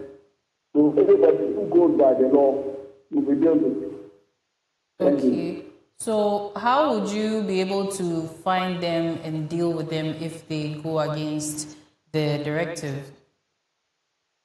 Thank you. Like as we all know, with GPRG operation, we start from a station and we end at a station. So if you bought a vehicle, let's assume from CN, and you are going to Summit, and the driver or the maid asks you about the normal fare, I think when you bought the vehicle, you go there and report with the car number, and the driver will be invited, or the maid will also be invited, and questions will be asked at your presence, so that if there is any problem, it can be solved. Right. Good morning to you. Hello, please can you hear me? Yes, I can hear you. Somewhere last year we had an interview with the PRO of GPRTU, and he made us understand that there are some of the vehicles, operating that are not even part of the GPRTU, team. So how are they able to, increase fares when GPLTU itself has not done a timetable or put a timetable out there? Thank you. In Ghana, I think we have freedom of association. And this transport business is not only run by GPIT. There are a lot of other transport organizations. That was why I said most of the time some people will cause havoc and they will put it on GPIT because GPIT has the biggest umbrella. So this is sometimes we do go around with our task forces and monitor those vehicles to find out if they are coming from the outfit of GPIT. It's not just like that. It's floating drivers who normally charges above the normal fare. At times, even if they have to send you to, let's assume that you are going to Domi and you got a vehicle from CMB along the roadside, instead of them to go and drop you at Domi, they will be making transit along the roadside. When they get to Circle, they will tell you, we are alerting you at Circle. Then from Circle, they will just shadow for more passengers. Then they send them to Achimota. From Achimota, they move to Domi, which is not coming from GPRT. You hear what I mean? These floating brothers who normally does that. So it will be better for the government of the day to make sure he calls for the police to monitor all those brothers and get them arrested. Thank you so much. Peter, do you have any question? One last question from you. Thank you very much, and I'm particularly glad that 20%, planned increment has been cancelled. And you've spoken a lot. You've addressed so many issues, and my issue has to do with GPRTU. How then do we identify that this car belongs to GPRTU or it's under GPRTU? How do we then identify them in order to report them? And then over the years, we used to see a price list in every car, but these days we don't see them. Then my colleague had already asked you about, drivers charging exorbitant prices, which of course you've addressed it. Now, how do we then identify that car A or B belongs to GPRTU and that GPRTU says that every driver under their care is supposed to do A and B? How do we identify them and where do we report incidents like this too? Thank you very much. Like as we know, GPIT from years back, we came out with endorsement. You could see that any vehicle going to any destination, you see the GPITU crown with the station name on the vehicle. But I think that operation has been stopped a bit because most at times some of the drivers, when they come to the station and you give them the tickets, within some few or short time, they run away from the station. And you see that they'll be doing floating while the embodiment is on the vehicle. So when you see the vehicle, you may think it's coming from GPRTU outfit, which is also not true. So we are still searching the way or means to see how best we can deal with that issue. As you asked of the prices, that normally when there's an increment, before you see notice will come out or prices will be given out. That was why we came out last Friday with a press and we said we will start with the new fares from Tuesday, which is today, because Monday we have to sit down and see how we can rearrange all the prices and send it down to the local outfit where it will be given to the drivers. But because it did not come on today, that was why yesterday we couldn't give any new fares out. So that is how it's been done. Reportage. I'm asking, where should we report these drivers who goes against the rules laid down by GPRT? Where the ordinary Ghanaian wants to know where he or she can report the drivers. Thank you very much. Like I said earlier on, every station, when you board a vehicle there, it starts from a station and it ends at a station. So where you boarded the vehicle, when there's a problem or anything that you don't understand, the best thing is to go back to where you boarded the vehicle. You know, most passengers don't have much time. And it is time. When you have that time and you go there and explain everything to them, they will invite the driver and they will invite the mate also. So that questions will be asked. And if the driver or mate goes wrong, he will be dealt with drastically. What support do you need from government? Because like you rightly said, sometimes whatever happens, you start calling GPRTU. Anything at all, we say GPRTU. What support do you intend or do you need from government to ensure that there is sanity in the transport system? Thank you very much. We need much support from the government. Sometimes, like as we are saying, there are a lot of drivers committing on the roadside, and most of them take them as GPRTs, whereby they are not GPRT drivers. These drivers, we call them floating drivers. They need to be seriously checked, because when you load from a station and you are ending at a station, you get at any bus stop and you alight somebody. I don't think you can take that place as a terminal.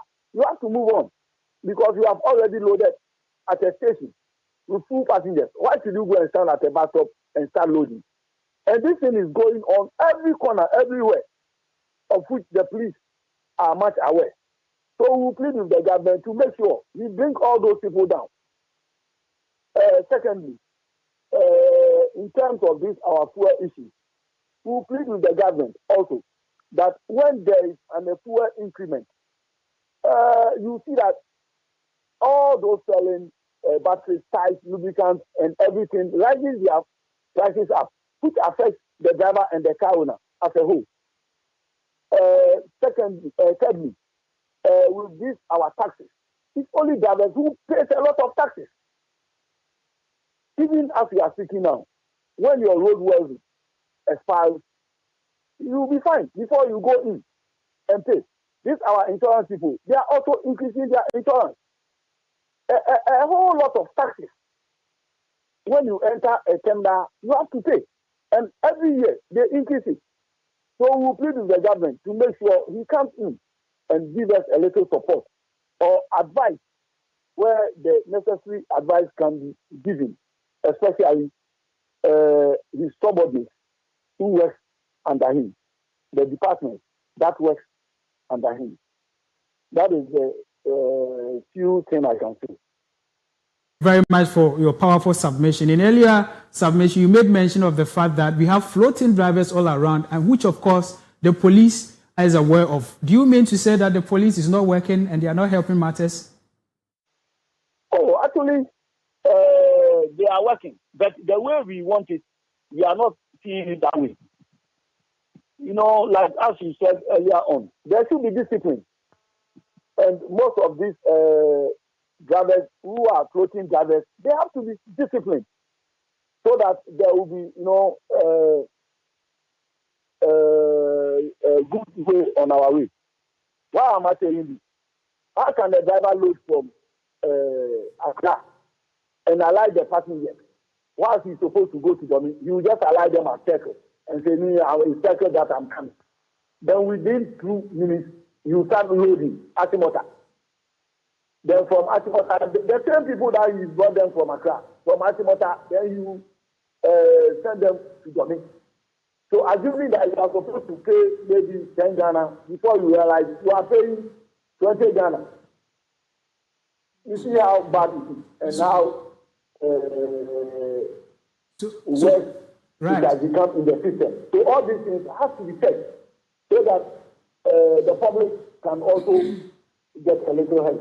And this should be checked by the police? Yes, it's their duty, because like I said, you have freedom of association. And somebody who is not under your umbrella, how do you go and check him? Right. But when the law is working, the police are the peacemakers. They will make sure all those drivers will be brought to book. Right. Thank you so much. So lastly, before you go, what key takeaway would you like to give to, citizens and commuters with regards to the increment, the news about the increment, and then also the news about the fact that it's been called off? What would you like to tell us? Like I said earlier on, we believe in change of command. Once the national executives have come out and said we should wait, they are waiting. Okay. So our advice all the drivers to make sure they don't charge about the normal fare. We should go by the old fare and see the way forward. Right. We are hoping or praying that there will be no increment so that we all will be free in the system. But if the window price goes high, by all means, we will add our percentage to it. We are therefore pleading with all drivers to go by the rules and regulations of GPRT. All right. Thank you. Thank you so much. So that was Mr. Ben Boahene. He is a member of the communications team of the GPRTU TUC. Thank you so much. We are opening the phone lines. It seems a few people would love to share their sentiments on some of the issues we've discussed. So yes, the phone lines are opened. So please do well to call and also weigh in on the conversation. I have a comment here. I'm going to try my best to filter it, as it seems to be quite a passionate comment. Yes, so he says his name is Daniel from Ofankor, and he says the government is supposed to be putting security personnel at most bus stops so that when the trotro reaches the bus stop and someone is alighting, the security personnel engages the passengers if they paid the right price. Now, Ghana, dear, if you don't enforce the law on us, we will be misbehaving, sir. The poor man who is accusing the politicians of stealing money from the state is the same person stealing from his fellow poor man. Circle to Ofankor barrier is 5 cedis, 50 pesos, but some drivers have been taking 10 cedis, which is almost double the actual price. Thank you so much for your comment. I'm hoping that, yes, this is something that can become a trend where we have some of these security personnel, all around, even if it's the bus stops, to do some of these checks for us. Thank you so much for your contribution. The phone lines are open. Please do call and share your thoughts with us. And then also, you can send your comments to the WhatsApp number displayed onto your screens or to the YouTube or Facebook live stream from wherever you are watching. Yara, you see, I want to go back to this conversation again. It's high time we look at railways. I mean, we understand that this is a whole system failure. Our transport system, everything, our roads, infrastructure, it's a failure. But we can't address this in isolation. We have to go back, revisit our railways. If we put measures in place, if our rates are working, there wouldn't be much pressure as what we are seeing currently, which will warrant these exorbitant prices. We wouldn't be here talking about these issues because the rails have proven to be, reliable, source of transportation over the years. And with the little ones that are working, that currently people are attesting to the fact that it is reliable, it is convenient. We don't have to go and fight over car and pay exorbitant prices and all that. Because we have to look at that so that we reduce the pressure on our busy roads. We talk about these fare increments, we not getting cars, and government even stepping in, and we are not even seeing the cars, the buses. We are not seeing them. In addition to this, we are seeing, road accidents and what have you, because there's too there's so much pressure on our highways. And then you see these big trucks using the cars. And then people, early commuters, people who wants to get to work before 7, before 6:30, they're also busy using the cars, using the roads. And it's very dangerous. But where we have these, railways, these trains working, I mean, one can take about over hundreds and 200, passengers. And that's compared to about, let's say, 15, Trotskys or taxis on our roads. And so I think we should look at our rates as well to mitigate the pressure and what we are seeing in the system, because it's very, very bad. It looks as though you talk about it, we shift blame from A to B, and we go to B also shift blame to C, and we are in a cycle. We go on and on, and when we come back to where we started, and I think we should take drastic measures. If you're going to look at the rails too, Peter, and then I think we'll have to look at the destinations and then the locations as well, because there's churchill vehicles or buses, they stop at almost every 20 minutes or every 10 minutes or even every 5 minutes. Someone has to alight. Do you get it? So if you're going to adapt the rail system, then we think we have to look at the distance as well. Do you get it? There are already demarcations. There are already demarcations. Even before now, those were the means of transport that most people were using. And even these rails also have stations where it's obviously not going to be the 5-minute ones, but there are definitely stops, because when you want to adopt the railway systems, obviously there are going to be stations, because when it's coming from places like, let's say, Ebri, it's coming from Ebri. It cannot just say that, we cannot say it's picking people from Ebri and then straight to Accra Central. Right. Obviously, there are people along the way. So there will definitely be stations at vantage points for people. So even if maybe it's too far from your end, you could pick the Churchill and come there and then get on the train to go where you need to go.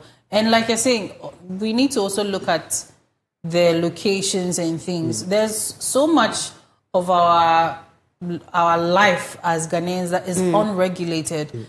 I think I saw a video where some officials or so, they found some people sleeping on a bench on a railroad.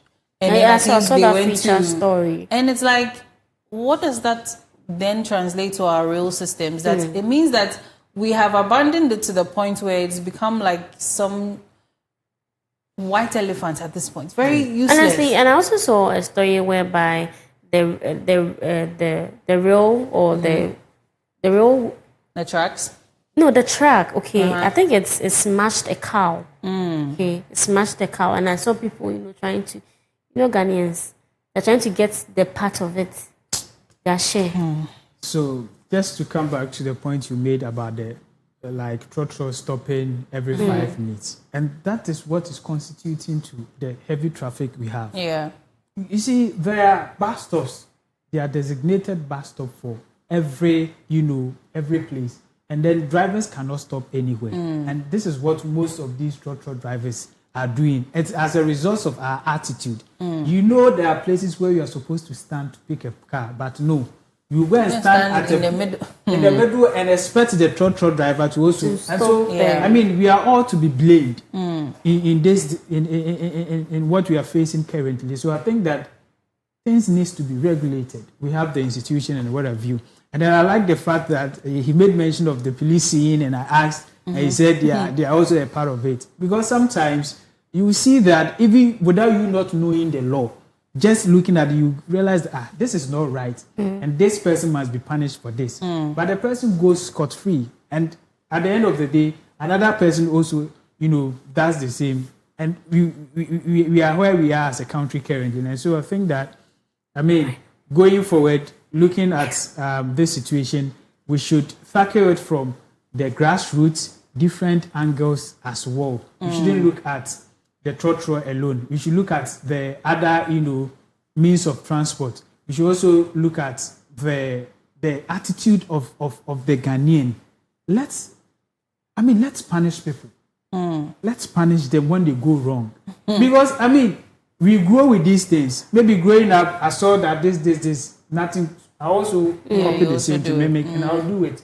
How then do we stop these things? So let's punish people. We shouldn't be having the laws, sitting pretty on papers without enforcing them. We have institutions that we've paid to actually ensure that there is law and order, there's sanity in our environment, which they should be up and doing.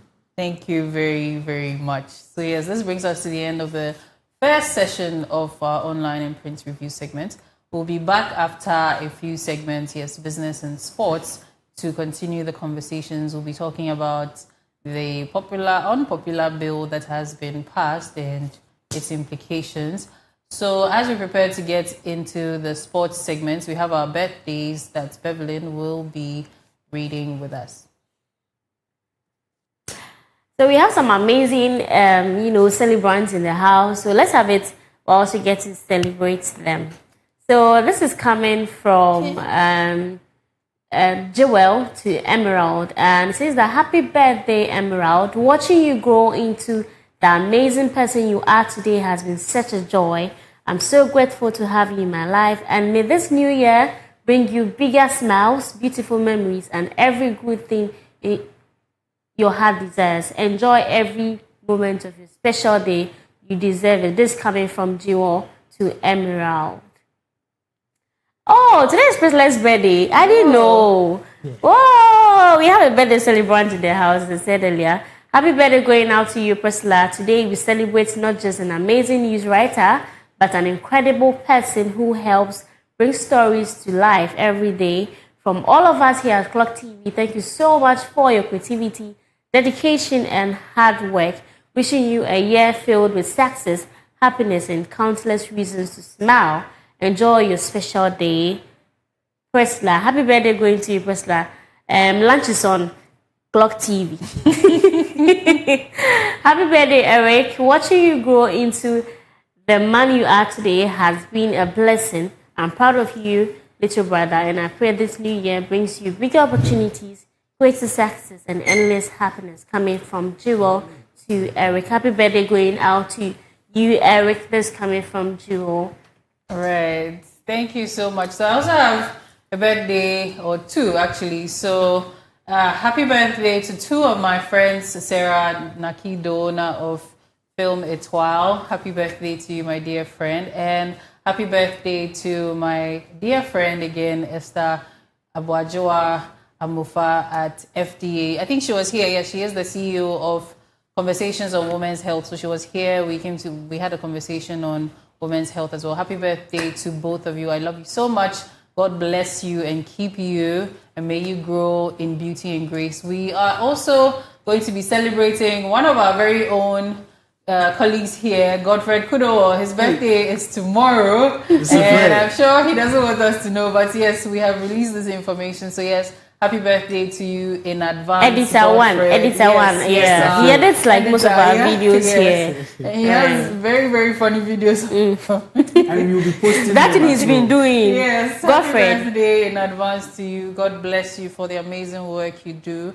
And we pray that you advance and your coast is enlarged. So my colleagues, you also have going out to Peter because we are celebrating men. You see the conversation we're having earlier on? Yes, happy birthday to Peter. Yes, happy Men's Day to all the men too. And yes, up next is the sports segment. So please do stay tuned for the latest in the world of sports as the Champions League Arsenal didn't win.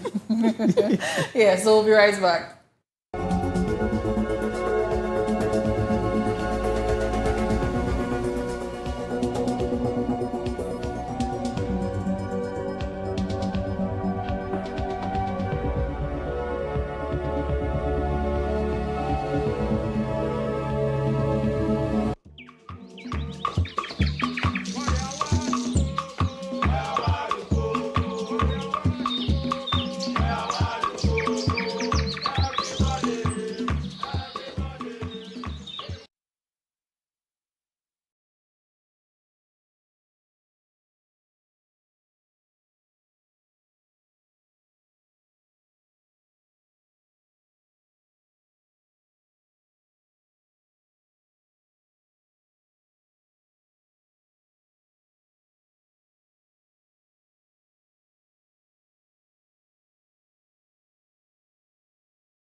Hello, lovely viewers. Good morning. Welcome back to the Sports Update segment. It's on your favorite morning show, the Koko Digest Morning Show. You know, here we bring you nothing but the best in the world of sports. We are covering all the action, both local and international. And today I'm your host. My name is Benedict Nketia Kwating. And it's just a great day. It's a good day. We are up and we are grateful. The Lord has been good to us. Before I start with my stories for today, there is a song that is on my heart. Let it all work out. Let it all work out. This is a song, if you know, you know. Arsenal fans, this is one of the songs that they've been using to motivate themselves for the past 3-4 seasons and all that. Hoping that, last weekend we were going to, win the Champions League with this song again because they were able to win the Premier League. Unfortunately, PSG was able to make the difference when the game went to a penalty shootout. So, yes, it was at the end of 90 minutes, it was 1-1. Yes, and then at the end of the 1-1, 90 minutes, the game went on to extra and then to penalties. And then the penalty shootout, yes, both teams missed 1-1 from the beginning until the final part of it. Gabriel missed the last shootout to make PSG emerge winners of the 2025-2026 Champions League season. Yes, so we have PSG, Paris Saint-Germain, going back-to-back once again. Yeah, they are not the only team to do that. We have the likes of Real Madrid who have done it twice. It will surprise you. Nottingham Forest has done it before, and some other teams. But yes, it's quite interesting. So PSG has won the Champions League once again. Luis Enrique, now he's being noted. He's being seen as one of the biggest, the best managers out there. Want to congratulate them for this amazing victory, for winning the Champions League once again. Now, another story that is emerging before I go into my stories for today is the Black Star call-up list. Yes, they've released, finally the list has been released, and then, it may come to as a surprise to most of the viewers out there, most of the fans out there, but some of us weren't surprised when we saw the list and some of the players on the list. Unfortunately, one of our best defenders, Alexander Djiku, he's injured. He's on injury, so he can't make it for the final man squad, 23-man squad for the World Cup that is going to be played. So yes, less than 2 weeks for the World Cup to begin, and the Ghana list is out, the Ghana squad list. I'll go through it briefly. I know Clock Sports tomorrow, God willing, will go deep into the players, we'll discuss it and all. But then let me just give viewers a teaser of the Ghana Black Star list, the official man squad list. So the goalkeepers, we have Benjamin Asari, Lawrence Atizigi, and Joseph Annan. Defenders, we have Baba Rahman, Gideon Mensah, Marvin Senea, Alidu Seidu, Abdul Mumin, Jerome Opoku, Jonas Ajete, Kojo Opon Prepra, and a last call-up who came in to replace Alexander Djiku. We have Derek Lacasson.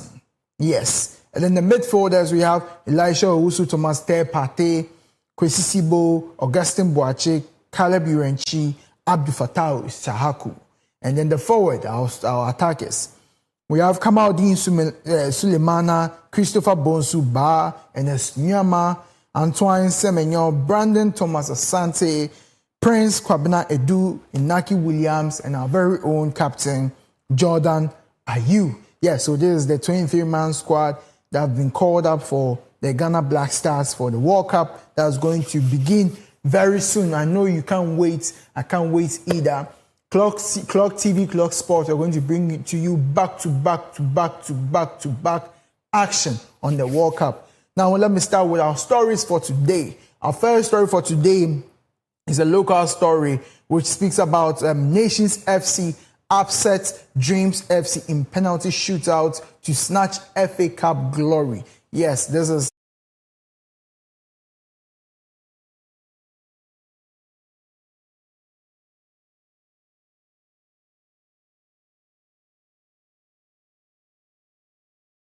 in the FA Cup final. So yes, this is a goal that was scored by Dreams FC, their skipper. Good. So let's just enjoy the penalty shootouts. Coolly planted that.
screens. The keeper did very well at the sudden death part of the penalty shootout, At the end of the first half, the game ended 1-1. Second half went on a goalless draw. And then it went on to the finals where Nations FC stunned Dreams FC to a 5-4 win on penalties to win Ghana's FA Cup final, which was held at the Legon Sports Stadium. So congratulations to Nations FC for this, victory and this, what they have done so far. Yes, they've been relegated, but they've done the impossible. They did the very best and they came out victorious. So this win is going to, earn Nations FC a spot in the CAF Confederation Cup next season that is going to be played. So this is their first appearance in continental competition in the club's history. So congratulations to Nations FC. We hope to see them do better exploits, do better when you go out there for the CAF Confederation Cup. And of course, when you are back home, we'll do well to applaud and praise you. Now let's move on to my next story for today. So that is the women's sports, women's football. Clock Sports, Clock TV. We don't just specialize in football or sports about the men, but there is a women's part. So we have the Black Queens who have withdrawn from Tanzania's three-nation tournament. So yes, there was a competition that was going to be held in preparation for the Women African Cup of Nations that's going to be held soon. This competition between these three nations, that is Ghana, Tanzania, and Malawi. Yes, it was scheduled to have started yesterday, June 1st to June 9th this year, to help them prepare for the Women African Cup of Nations. Unfortunately, due to some reasons which has yet to be disclosed, the Ghana Black Queens have withdrawn. Yes, they are still going to play or prepare themselves. They are camping in Ghana, they are camping in Accra here in preparations for the African Cup of Nations, 2026 Women's African Cup of Nations that's going to be held. But to compete in this three-nation women's tournament, unfortunately, that's going to be held in Dar es Salaam, in Tanzania. Unfortunately, the Black Queens have withdrawn from it. So you won't find the Black Queens participating, or if you don't hear about them participating in this tournament, it is for some very good reasons, which will be disclosed later, and we'll do very well to bring you updates on that. Now let's move on to our last story for today. And our last story, of course, we can't talk about sports for today, heading in towards the World Cup season, and we'll leave out the World Cup preparations for Ghana Black Stars, the country Ghana, and everything that has to do with it.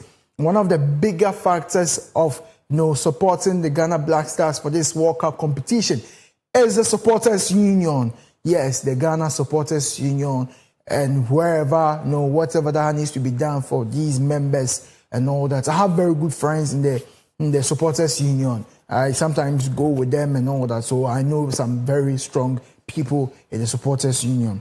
Unfortunately, Mahama rules out state-funded fan travel to 2026 World Cup, cites $11,000 cost per supporter.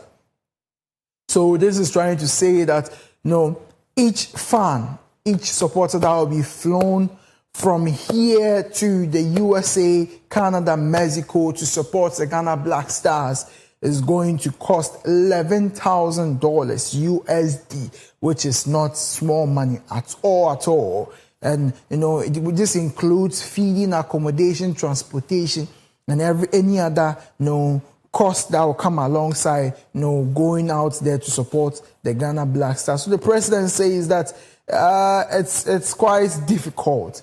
Looking at the challenges, the economical challenges of the country, it's quite difficult to, fund these supporters union, the members of the supporters union out there.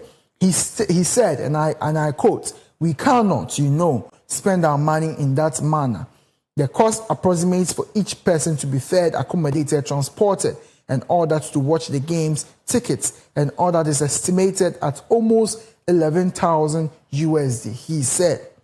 So that it's actually going to be tough for the country when we have to, fly people from here out there to go and support the country. But no, this is a solution finding precedent, President Mahama did not just state the problem that we are facing, but he also went ahead to cite or talk about solutions to this. There is no way we are going to watch the Black Stars move on to the pitch without any supporters.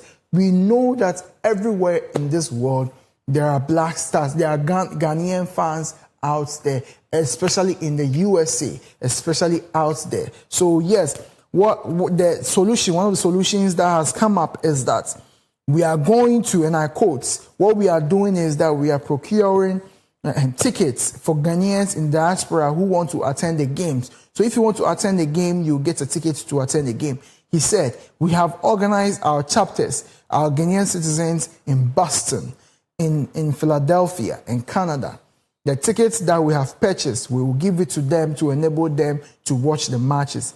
He urged Ghanaians abroad planning to attend the matches to coordinate through their association members to be able to procure or to receive the ticket that's been purchased for them. So yes, this is, in my opinion, a very good solution to the problems that we are facing. Yes, you have people out there in Boston, Philadelphia, in Canada, everywhere around the world who would want to move out there to the stadium to go and watch our games. So in order to, the tickets too are quite expensive. So in order to fly people all the way here, which is costing around 11,000 USD, why don't we purchase tickets for these fans who are over there, who would want to go, but they cannot go due to certain financial problems and all that, to move to go and support the Black Stars. And I think, yes, this is actually a good idea. I believe we are not going to leave out the association members, the supporters union entirely. There will be some skeletal people from the supporters union who will be able to gather the fans and then create the Jama. Black Stars, we cannot do without Jama. The country Ghana, we cannot do without Jama. So yes, the Jama people will go, but we need some fans around us to be able to help lift the spirits of the Ghana Black Stars high. So yes, this is a very good solution, and we hope that it will manifest. It will not just be by word. So we are participating. Ghana is participating in the 5th World Cup appearance of the tournament. We've been grouped alongside Panama, England, and Croatia. We play our first game against Panama on June 17th at the BMO field before we face England on June 23rd at the Gillette Stadium, and then lastly Croatia on June 27th. Yes, it's going to be an amazing tournament. I have scheduled everything on my calendar. I have my calendar ready, and every game I'll make sure I watch every single game until it is over, and I know you will too. So stick and stay with Clock TV. Clock Sports will bring you every action with this World Cup. Now, this is it for the sports update segment. Thank you very much for staying with me. My name is Benedict Nketia Kwating. Next is the business segment with my very own colleague, Peter Insia.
Hello there, good morning to you, and many thanks for joining me on the Business Update segment on the Koko Digest Morning Show. And as usual, on this segment, we provide you with the latest in the world of business, expert analysis and market trends that will impact your business and investment decisions. I am Peter Nsia, and now to our stories. Some oil marketing companies began increasing fuel prices at pumps on June 1, 2026, following Ghana's latest 2-week fuel price review under the deregulation policy.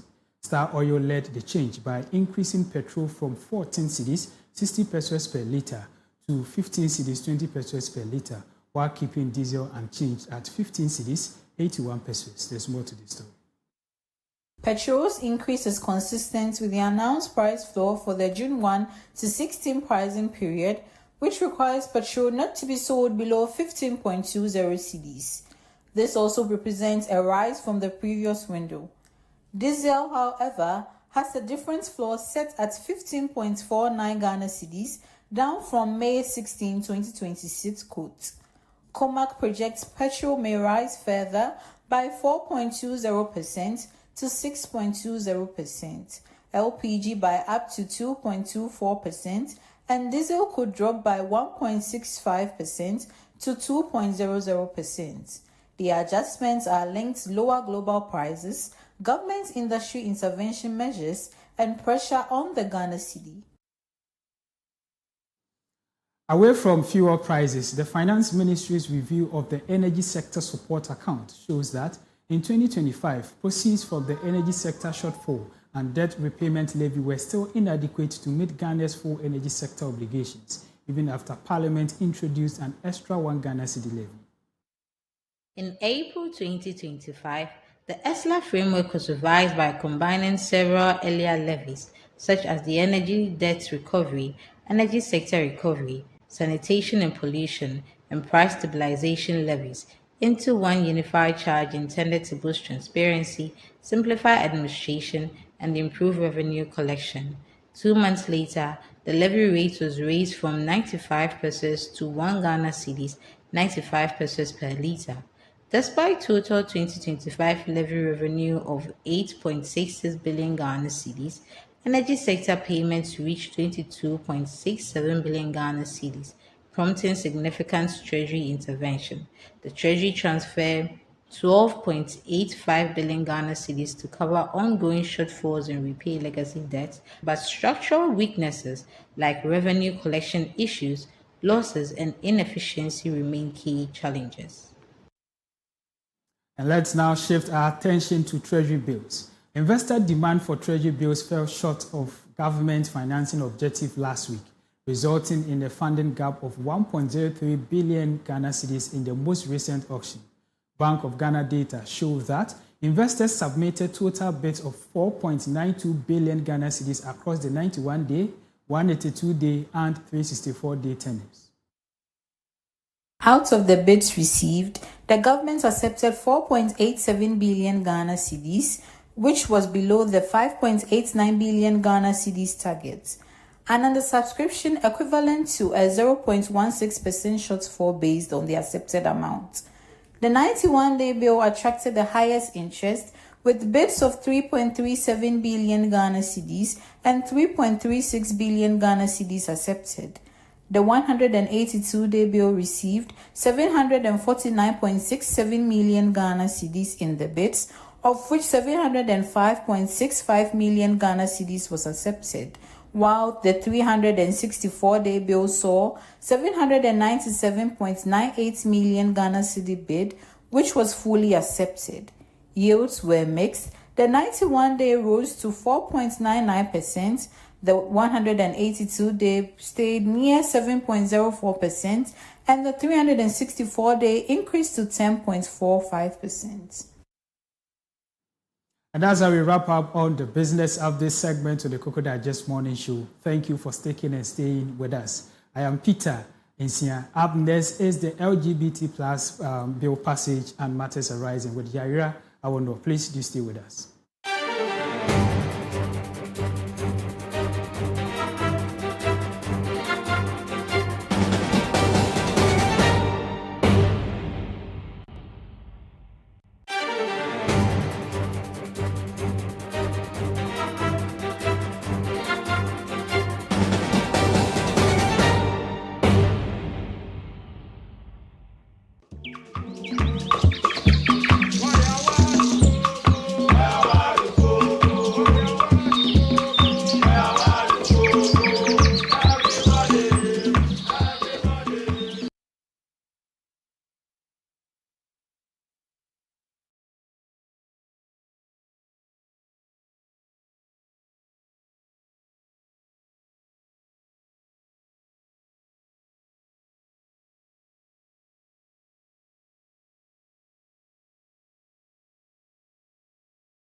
Where is your principle?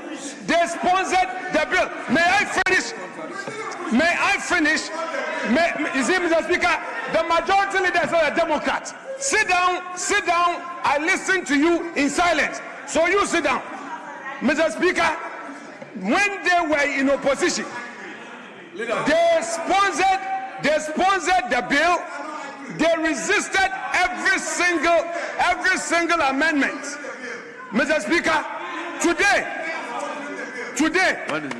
they are now saying that through a committee, they are amending, Mr. Speaker, the clause 9, the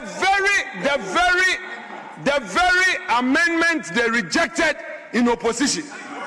Today that they are in government, they are claiming that this is the bill they want. Mr. Speaker, they are virtually rendering the very thing they propose odious. Mr. Speaker, the very thing that day, and Ghanaians, the people of Ghana can see through the double standard, the lack of principle. And I'm putting it to you, Majority Leader, that your side lack principle. Your side lack principle, and that is a political statement coming from this side of the house to me. How can you, the very law that you wanted signed today, when it's your turn, you are amending, so you know that you can take away all these clauses? Where is Sam George? Where is Sam George? Where is Sam George? This is political double standard, lack of principle, and now you want to water it down. So you don't want it. So you don't want it. And you want to claim you want to pass it. You are passing no law. We can read through your double standard, Majority Leader. That is why I came back into the chamber to deal with your double standard. You want to intimidate Honorable Ntim Fodjo, virtually render his proposal odious. That's what you're doing. And then you say when you finish, you send it to the president to sign for the media. You pass LGBT. When you know. I mean, he wants City FM to play this voice this evening to create the impression that something has happened. Something untoward has happened. Mr. Speaker,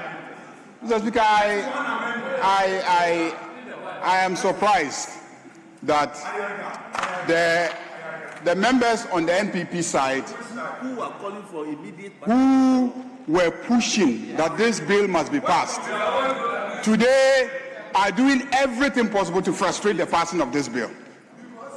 Mr. Speaker, the committee is a committee of this House. The committee is a committee of this House. In fact, in your absence, a member of the committee who belongs to your side got up and supported the proposals. He had just a few exceptions. He got up here and then supported the amendments. He said the amendments make sense. He supports it because the amendment is seeking to protect the freedom of lawyers to provide legal representation and the right of accused persons to get legal representation. The freedom of media houses to practice and report. The freedom of doctors to provide medical services irrespective of the circumstances under which you needed the medical services. Those are the clauses that we are discussing. You're welcome back to the Koko Digest Morning Show. And if you're just tuning in, it's time for the part 2 of the online and print review segment. And as we saw playing, those were our parliamentarians debating the popular bill that we usually call the anti-LGBT bill. And my colleagues are here with me as we continue the conversation. And I would like to remind us to send our comments to the WhatsApp number displayed on our screens, and also to the YouTube or Facebook live stream as well. And then when the phone lines are opened, we will alert you so that you can call and weigh in on the conversation. So we would also be having a conversation with, certain people on here, on like via phone out, and it's going to be about the bill so that we get to understand certain things and then the implications as well. So yes, my co-host Peter Insia will be handling that conversation. So please do send your questions so that when we get to speak with the professor, he will, get to ask your questions as well. Now, Peter and Bevelyn, this bill has been passed, and it's raised a lot of questions because people were not particularly happy about this bill and, some of the things in it. And I think personally, one of the things I was a little disappointed about was that the aspect of children in it. Because yes, we talk about this LGBT thing, and sometimes or most of the stories we hear that it comes from people, young boys, young girls being sodomized as children. Yeah. And, they tend to become hypersexual and, move into all kinds of, behaviors as a trauma response. Yeah. And as a family values bill protecting our culture and our morals as a nation and our values, it doesn't seem to capture the fact that these adults who are supposed to protect children are sodomizing, molesting children and all of that. And it's in turn, some of the ripple effects are what we are seeing, to an extent in this day and age. These are some of the things we're seeing. We're not seeing things like that. And then another aspect I also was a little afraid of was that I think something along the lines of things that would promote certain, activities like premarital sex. And this could involve, This could involve even contraception and all of that. But contraceptives and those kinds of medical access are not limited to just premarital sex. It is broader than that. It's reproductive health in general. So I'm hoping that at least today's conversation, we get to understand some of these things, because if this bill translates to a sort of limit to who can access some of these things for their own health, because as a young person, with women going through all kinds of, the other day we were talking about it, endometriosis, PCOS, PMOS, adenomyosis and all of that. Some of these medications actually help, even though they also tend to prevent pregnancy because they are hormone-based and all of that. If it turns out that now, because of maybe this bill, people may not have access to these medications and all of that, does that not rather sort of +1 -1 some of the things? Yeah, so we are yet to see the broader, the broad conversation around this LGBTQ plus bill. But, the bone of contention, or what the debate right now is the 2024 bill and the current one, 2026 bill. The 2024 bill that was not assented to. Of course, it couldn't become law. And then this one, the conversation currently is about what transpired, the video we just watched between the minority leader and the majority leader over some exemptions from the 2024, bill and then the 2026. And that has been the conversation in town currently. And for education purposes and for our viewers who may not have had time to go through what is actually transpiring, the 8th Parliament on February 28, 2024, passed the LGBTQ plus bill, but unfortunately it was not signed. And it was not signed because of what we were told, that it was being contested in court. And because of that, the president could not sign. And then somewhere in Parliament, we saw the then finance minister, saying that if they signed it to become law, we could, lose some amount of money. And that is, at that time, we were still under the IMF, that $3 million, issue. And so putting those two into consideration, reports indicate that these were the reason why it was not signed into law. And then the Supreme Court in return did not say that Party A or Party B is right, but what Supreme Court said is that you cannot contest the constitutionality of a bill that is not yet a law.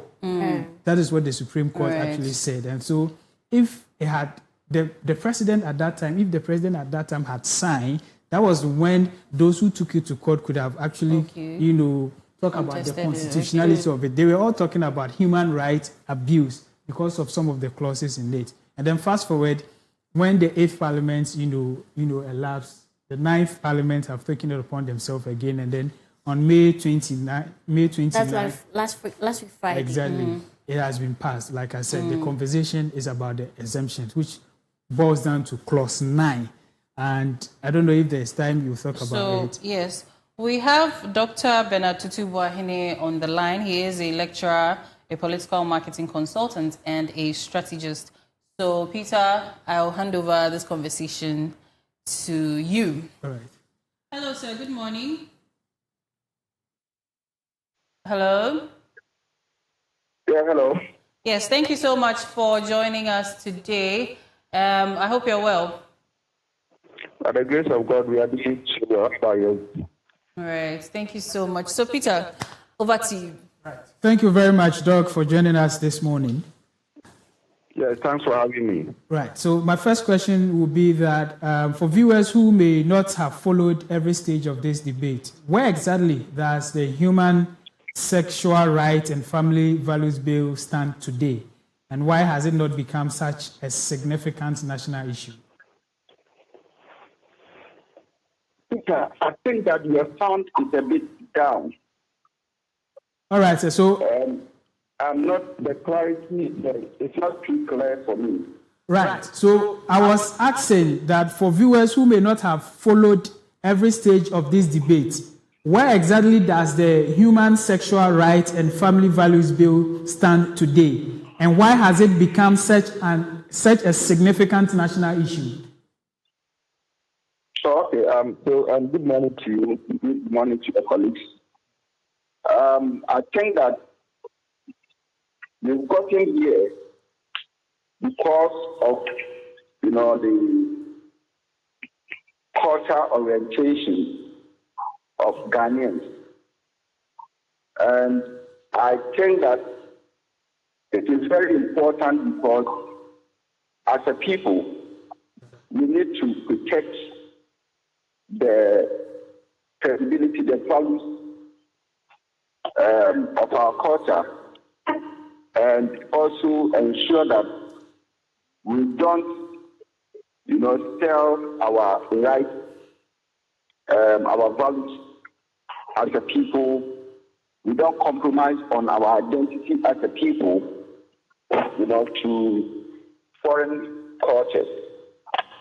And that is the most important and significant, aspect of all these arguments. And so it was good that certain private members in Parliament and some individuals, took up this challenge to ensure that we fight this issue, and then win as a country. Growing up, these things were not things that were known. They were taboos from a cultural perspective, taboos from a religious perspective, and it was a shame for some of these, things to even be started among certain group of people and certain communities. And so we knew that it was a growing phenomenon somewhere in the West. Right. And for them, I think that these were excessive human rights, ideologies that were coming up. And so based on their democracy and the fact that they talk about human rights issues and all that, they decided to give people that funny rights and privileges to decide what their taxes and who they may want to, live with as a partner. Whether a male wants to marry a male, a female wants to marry a female. And I think that is that kind of orientation that is creeping up gradually into our communities and society. And I think that the proponents, decided that they will fight it, and hence the need that they actually give way. The family values bill or something, suggesting that we need to protect our culture, we need to protect, our family, in terms of how God created us and the intentions that God, have for us. So, from the SWAL, MPP regime, right, where foundations were laid, and to the current one, where the bill has been passed by the Man's Parliament, I think that it's a good thing. I think that we have come to this point due to the hard work of, certain private members, and, the work of Parliament and the commitment, of both the NDC and NPP-led governments. And that is how far we have come. Right. So let's now shift our focus to the previous one and the current now. There's been a conversation about the first one, which is the 2024 one, being watered down. From where you sit as a strategist, do you see any difference, especially with the clause 9, between the 2024 one and this current one? Do you see any difference? Oh, yes. So when you look at the new bill, okay, I think that I have gone through the new bill. Unfortunately, I've not been able to go through the previous one, which Parliament was working on. But the new bill and its controversies, from what I am seeing, the new bill, seeks to remove criminal sanctions for certain professional groups. Number two, the new bill also provides immunity and protection to DC professional bodies and individuals from being persecuted during their lines of duties. Right. And what it means is that the new bill does not really seek to punish anyone associated with LGBTQ plus when it comes to, certain professions and the discharge of certain professions. What I am seeing is that, for instance, when we talk about, lawyers, for instance, that lawyers can, provide services, legal services to LGBTQ plus, individuals who have been charged, who have been found culpable and have been arraigned before court for certain activities. What I discuss on that is that then probably we are, as a country, we have still not come to that conclusion that LGBTQ plus is punishable by law. And probably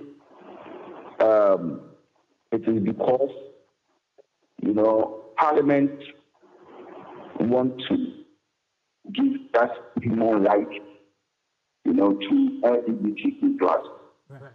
Then we are saying that you can practice it, but until proven guilty, you are not guilty. That is what it is.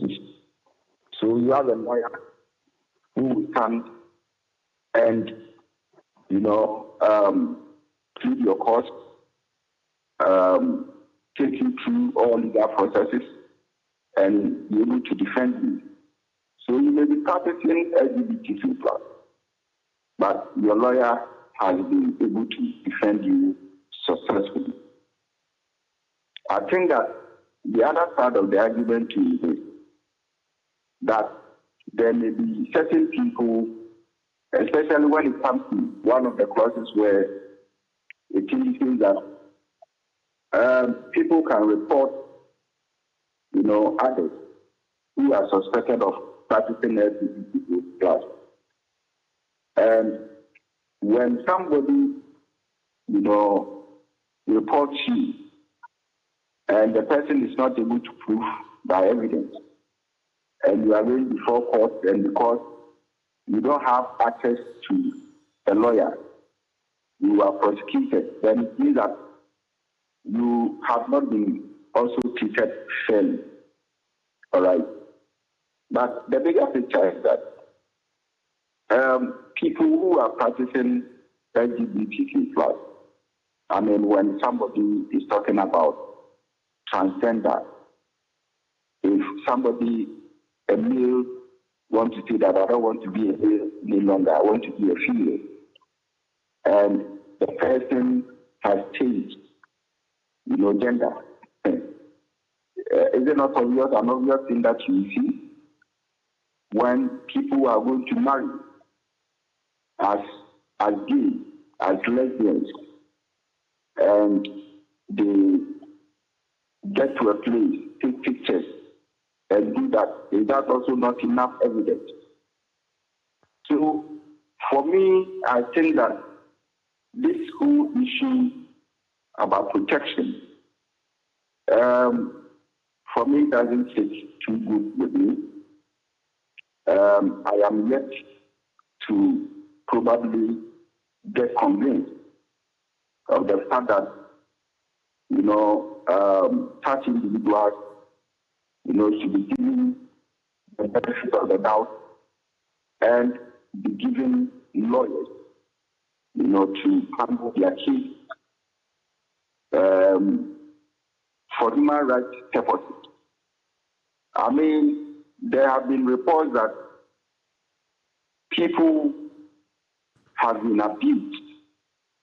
People have taken advantage of innocent people and gotten them into these practices, especially when it comes to gayism and lesbianism. Okay, innocent people, their rights for decent lives have been abused. Are they also not humans who deserve human rights? But the fact that the person is poor and needs your help, and you are taking advantage of his, vulnerability, and introducing that person to, this sexual act against his or her will, but for the fact that he or she is poor and needs your help. All right? Right. Is it also not a human rights abuse? It is. So why is it that somebody who has abused a fellow would also be given that right, to be defended based on human rights? I don't really get the explanation well. And that is why I'm saying that I'm yet to be convinced. Right. So I feel that these exemptions,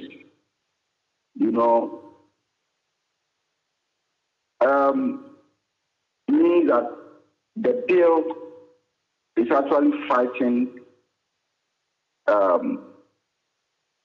public expectations and the call of Ghanaians. I mean, the exemptions in clause 9, it's actually fighting public expectations and call on LGBTQ+.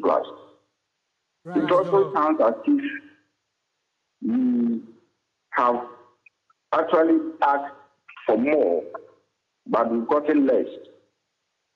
And if the Oliver Twist margin is anything to go by, Oliver asked for more, but still got little. Right. What it means is that I feel that these exemptions should be relooked at. I hear that once Parliament has passed it is going to the presidency. But I think that the presidency should look at it, study these exemptions very well, and if it is good, for us to, or for the presidency to take a second look at it, I think they should be able to do that and do that before we are sent to it. Right. Thank you very much for that powerful submission. But then, would you agree with a section of people who says that the first bill was actually passed with sentiment because, like you rightly stated, culture and what have you, and that because of that it was too harsh? Would you agree with him? I think that it comes to the same explanations that have been with regard to the harshness. I would take the use of the word harsh as some level of deterrence. If you are passing a law to get people to change their behavior, and that law is not deterrent enough, it is not deterrent to change people's behavior to your expectations, or to live that kind of cultural life that is acceptable to society. And that is also give you openings for people to be mischievous and probably live in their own ways. Then there wasn't any need for you to pass that law in the first place. All right? You don't want to be deceived. And so what it means is that it is not an issue of punishment. I mean, if your son is behaving in the house and you spend one day, that same act used against you to your own, and that is the day that you regret. And I feel that whether it is punishment, whether people will give it any different form of description, other than these human rights issues and all that, human rights violations and all that, I feel that this is our country, Ghana. This is the culture that we have, and we must protect that culture, irrespective of how harsh the culture may be and all that. We need to do that. We need to. There will be trouble in this country. We will show the future of our youth,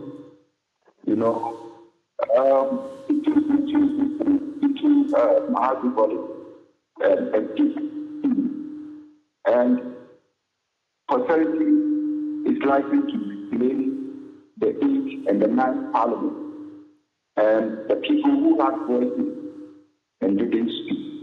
Right. Thank you very much, Dr. Bernard Tutubuahin, for your time with us this morning.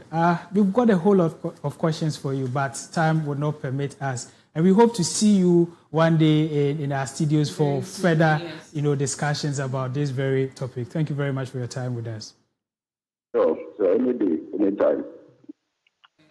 So we'll make arrangements to get Dr. Tutubuahin here with us so that we can delve deeper into this conversation and learn about the implications of this bill, and any of the misconceptions we may have, we get them cleared as well. But all too soon, our time is up for today, and this has been the Koko Digest Morning Show. I was here with Beverly Nanobil and Peter Ansia, and then also we had Benedict Nkiti-Akwating joining us for sports.